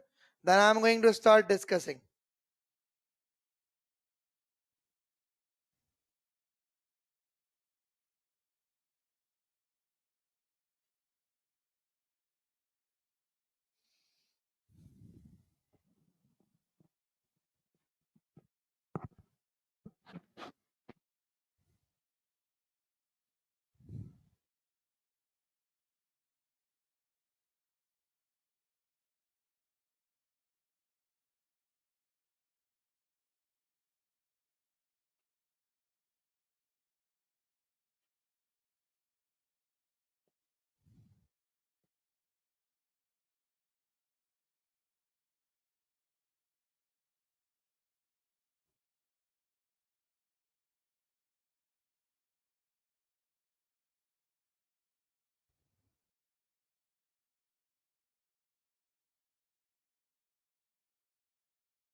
Yeah, 3 more minutes.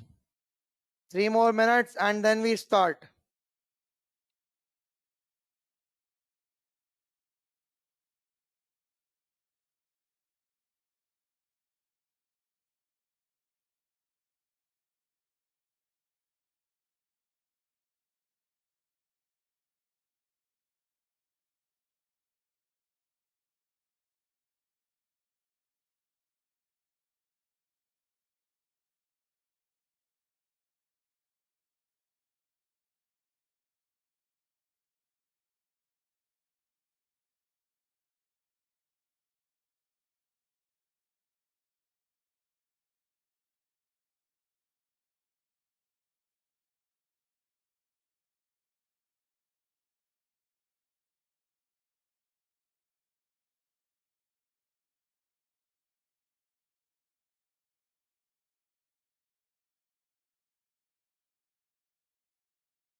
Yeah, last 1 minute left.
Okay, now let's start off. So what I would do is that if I have to write down the answer, I have picked up the questions requirement. I've picked up the questions requirement. I would just paste the question requirement onto this word processing document so that I'm able to, I repeat, so that I'm able to tell the examiner that, look, this is the requirement that I've actually answered. So I repeat, so that I can tell the examiner that, look, this is the requirement that I have actually answered. Now, how exactly is this requirement going to be? It says advise the CEO how the link and cross performance pyramid can help zones achieve its corporate vision. Now let's talk and let's discuss about it. Basically what happens is, what you got to tell, I am just going to give you some pointers that what we need to tell the examiner.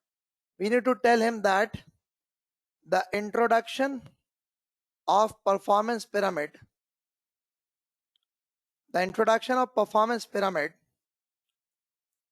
ensures that performance measures are introduced at different levels within an organization. So I repeat, this is a key point that you need to tell them, that introduction of performance measures at different levels within an organization, including what? Including. So that would include what? The operational level, the tactical level, and the strategic level. The performance pyramid connects all different levels and suggests that the vision of the organization would be achieved by the fulfillment of the, and suggests that the vision of the organization would be achieved by the fulfillment of the,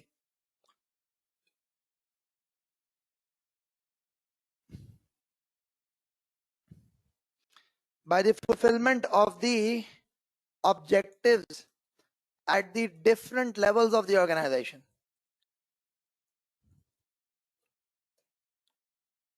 At the operational level, performance pyramid suggests that entity should improve its quality, deliver goods on time, reduce the cycle time of the processes it undertakes, and eliminate the waste.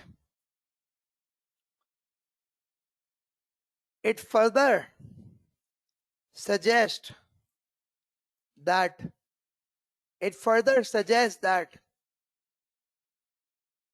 the improvement of quality and deliveries enhances customer satisfaction, and which in turn helps organization achieve its strategic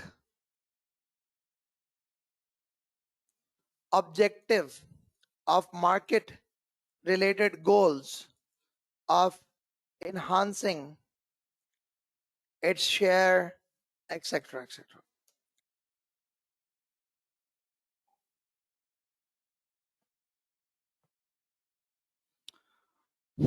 Now further, the pyramid guides that reduction in cycle time and waste enhances productivity, which in turn enhances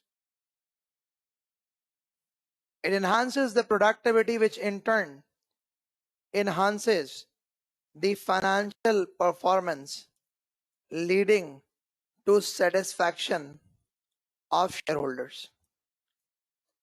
So by the introduction of performance pyramid, the entity, I repeat, by the introduction of performance pyramid, the entity achieves goals at different levels. The entity achieves goals at different levels, which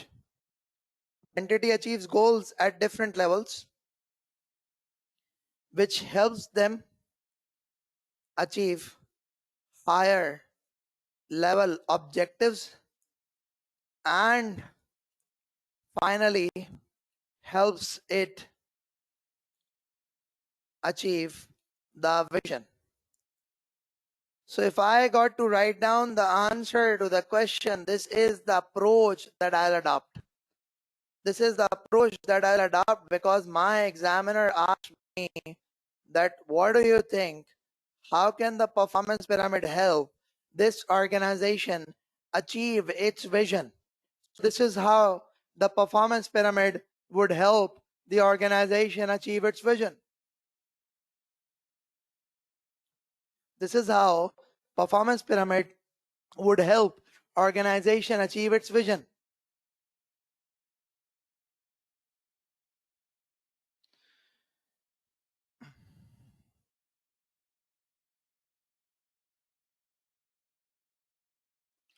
Okay, now the point is that should we be writing it down in general or should we be connecting it to the scenario? Okay, you connect it to the scenario to whatever extent it is possible for you.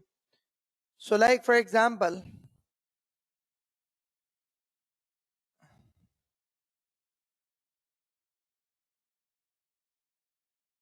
what you can do is that at zones, the operational level performance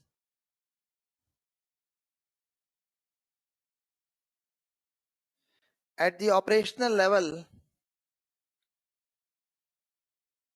performance pyramid suggests that zones should improve its quality, deliver goods on time, reduce the cycle time of the processes, which is usually the delivery processes or any other process it undertakes, and eliminate the waste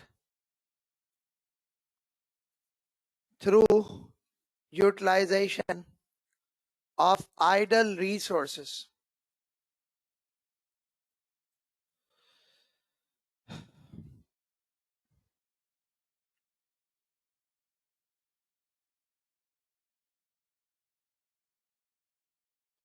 So basically, when we talk about the performance pyramid, this is what you can do. You can connect it to zones wherever possible. But in general, this is what you have to talk about, that how a performance pyramid would help an organization achieve its vision. So you need to say that it's connectivity from the bottom to the top that actually helps you achieve. Let's move on to the next requirement of the question.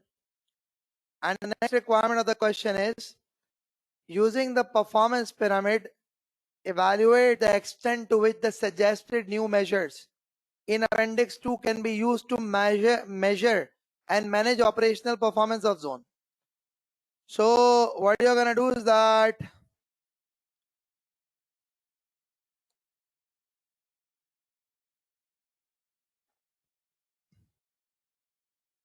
this is B.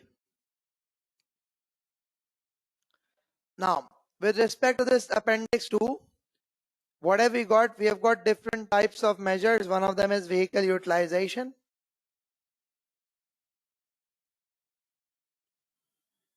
The other one of them is basically the fuel consumption.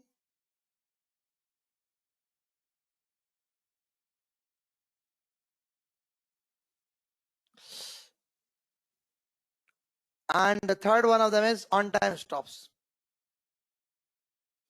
At times one thinks that I'm better off writing down rather than copying.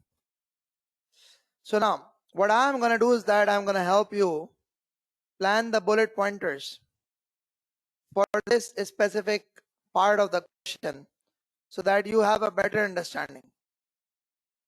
I repeat, I'll help you plan the bullet pointers for this specific part of the question.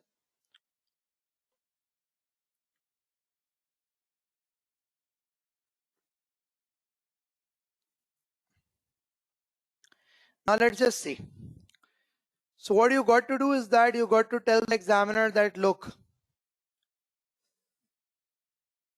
the operational level, I'm writing down the bullets. The operational level measures have to be quality, delivery, cycle time, and waste. No specific definition for quality, and in general it means customer satisfaction. So in the case of zones, the on time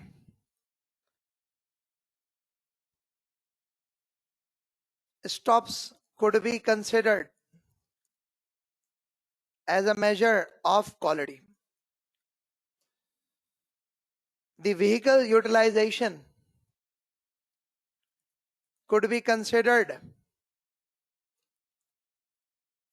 as a measure for waste. The on-time stops could be considered as a measure for delivery also. The fuel consumption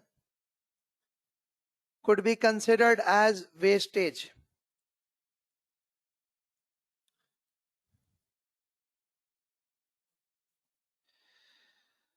Now,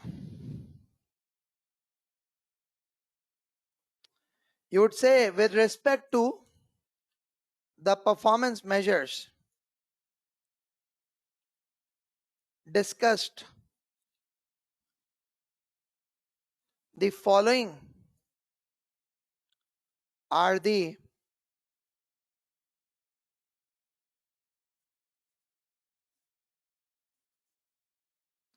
an evaluation is made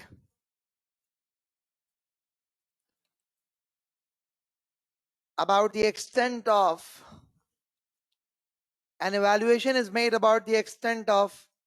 benefit these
Can you hear me now?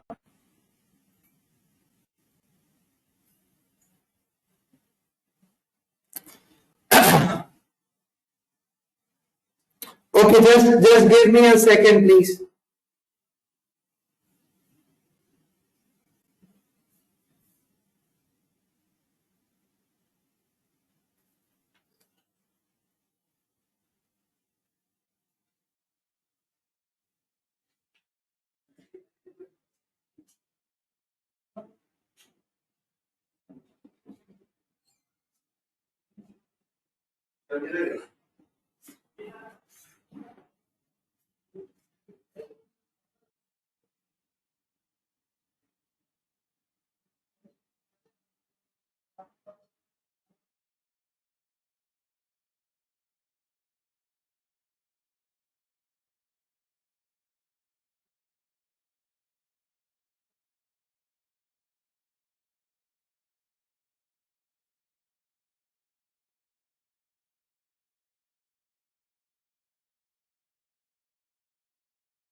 Okay, just give me a minute, please. I'm just fixing my microphone. I'm just adding another microphone.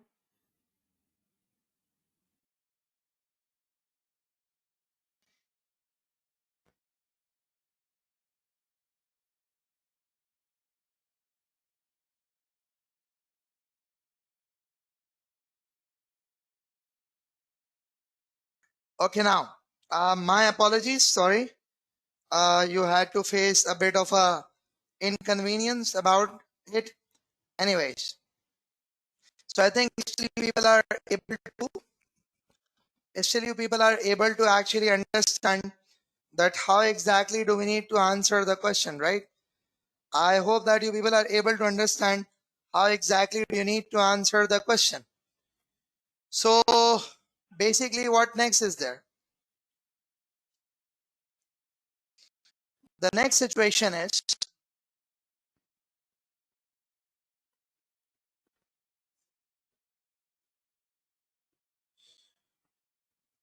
when you are going to be talking about this vehicle utilization. We have actually covered up these things, that vehicles are main assets. Their maximum utilization would mean maximum deliveries.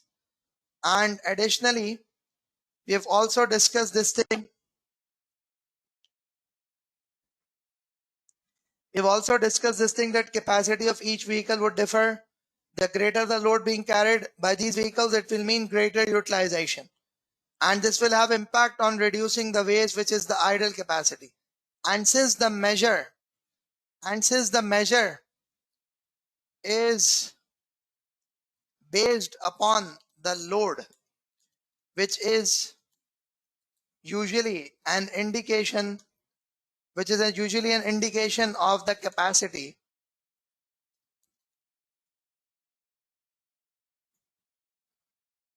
Therefore, this will help organization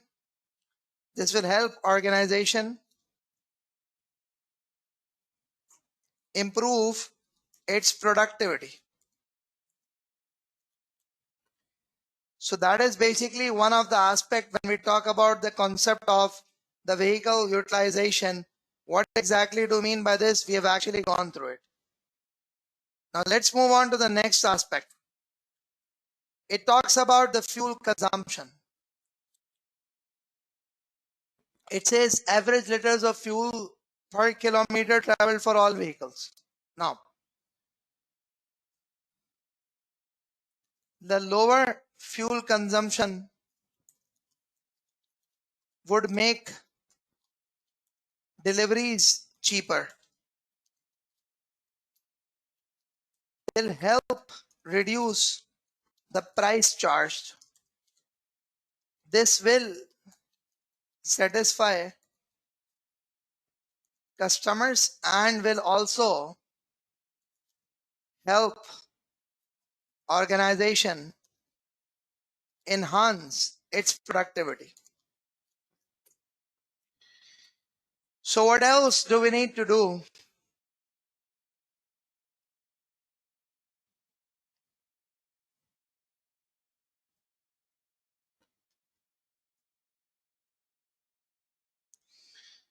But measuring the cost as per kilometer may not be correct reflection, may not be the correct reflection of the performance.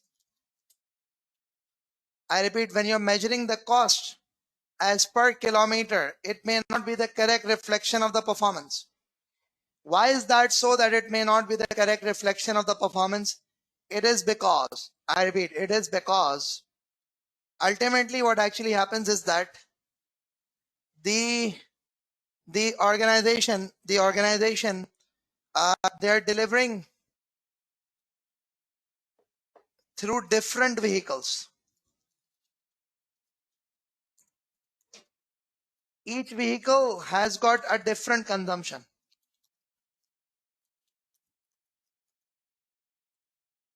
Each vehicle has a different consumption. Each vehicle distributing in a different area, because you see all the depots would not be in the same areas. The type of roads will also impact on consumption. The distance between stops will also impact consumption.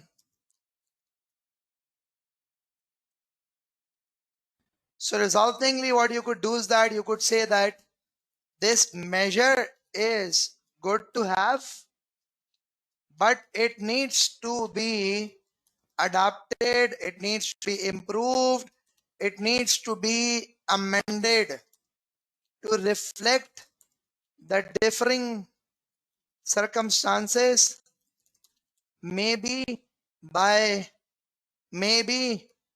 measuring cost of fuel per parcel delivered or per kg kilometer handled. There could be an improvement. You could suggest improvements.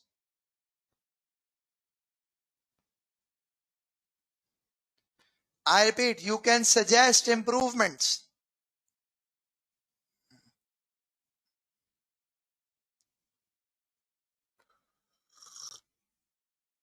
Now, the last one of them is on-time stops. So when we talk about this on-time stops, what exactly are we going to do with respect to this? This on-time stops are what? Because you see, the customers who have complained are the ones who are actually not satisfied with your timing of delivery. So this is a key factor. Customers are satisfied majorly on this factor. It's a good to have. Will ensure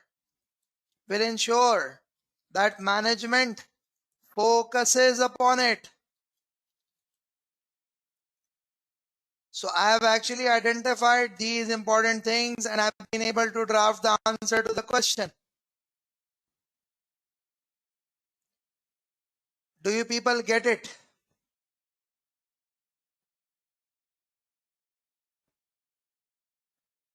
Even you can do it at your places, that once you write down the answer, you could just export it to the PDF. You could just export it to the PDF.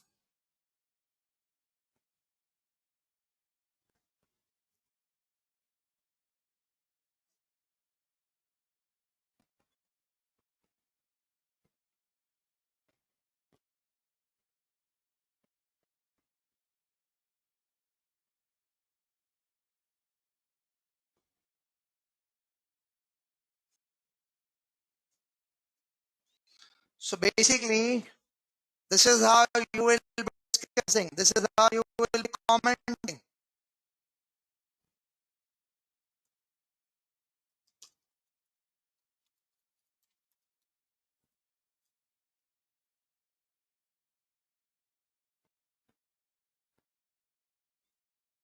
Is everyone okay with this?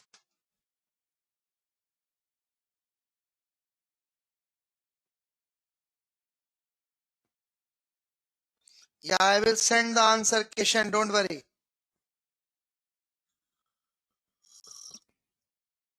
Short paragraphs in the exam, Rebecca. If I mention the short paragraphs over here, you will miss out on the key points. You don't have to write the you don't have to write the bullet points. I'm writing down bullet points just for the sake of you people, that you are able to understand clearly, because if I write down them in terms of a short para, you won't be able to pick up the points. Okay, so is everyone okay with this? Are you able to understand how I have answered the questions requirement?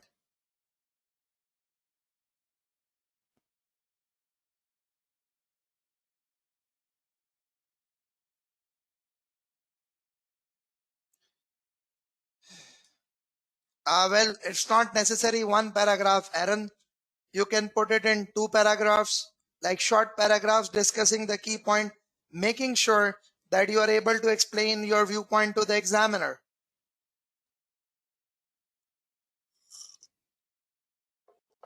Okay, so good enough.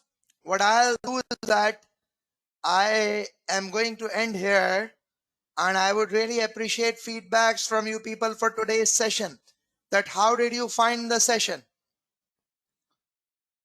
I would really appreciate feedbacks from you people, because your feedbacks are the key.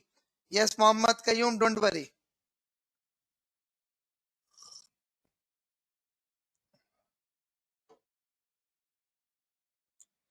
Okay,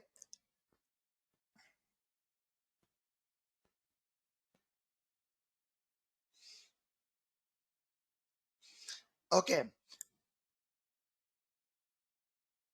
Well, okay, there is a question. Somebody is asking that do we need to split the headings between measuring and managing? Well, no, you don't have to. No, you don't have to. Don't try, try not to segregate. To whatever extent that you can, try not to segregate. Okay, I hope that you all have joined the relevant WhatsApp group. Thank you, all of you, for your feedbacks. I would really appreciate that, because my approach is going to be, I'll be going through one of the examination questions tomorrow. That is going to be a question number 1. And again, it would be on the CBE format. Again, it would be on the CBE format.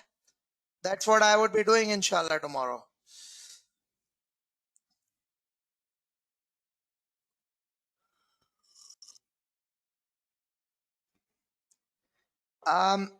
Thank you, Mr. Olumide Sofiliu. Basically, this is how you should always plan your answers. Even when you're answering in the exam, it's always good to know that what exactly are the pointers that we have to share.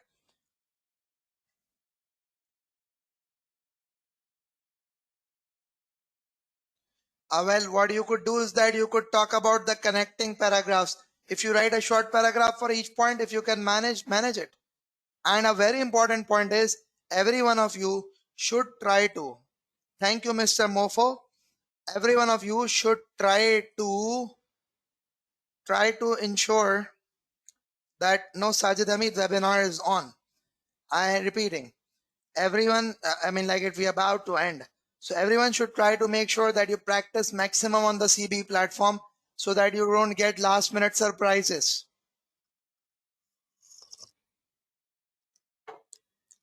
Okay, good enough. So thank you very much, all of you.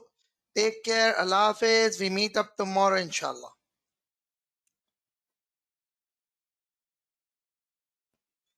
We meet up tomorrow, inshallah.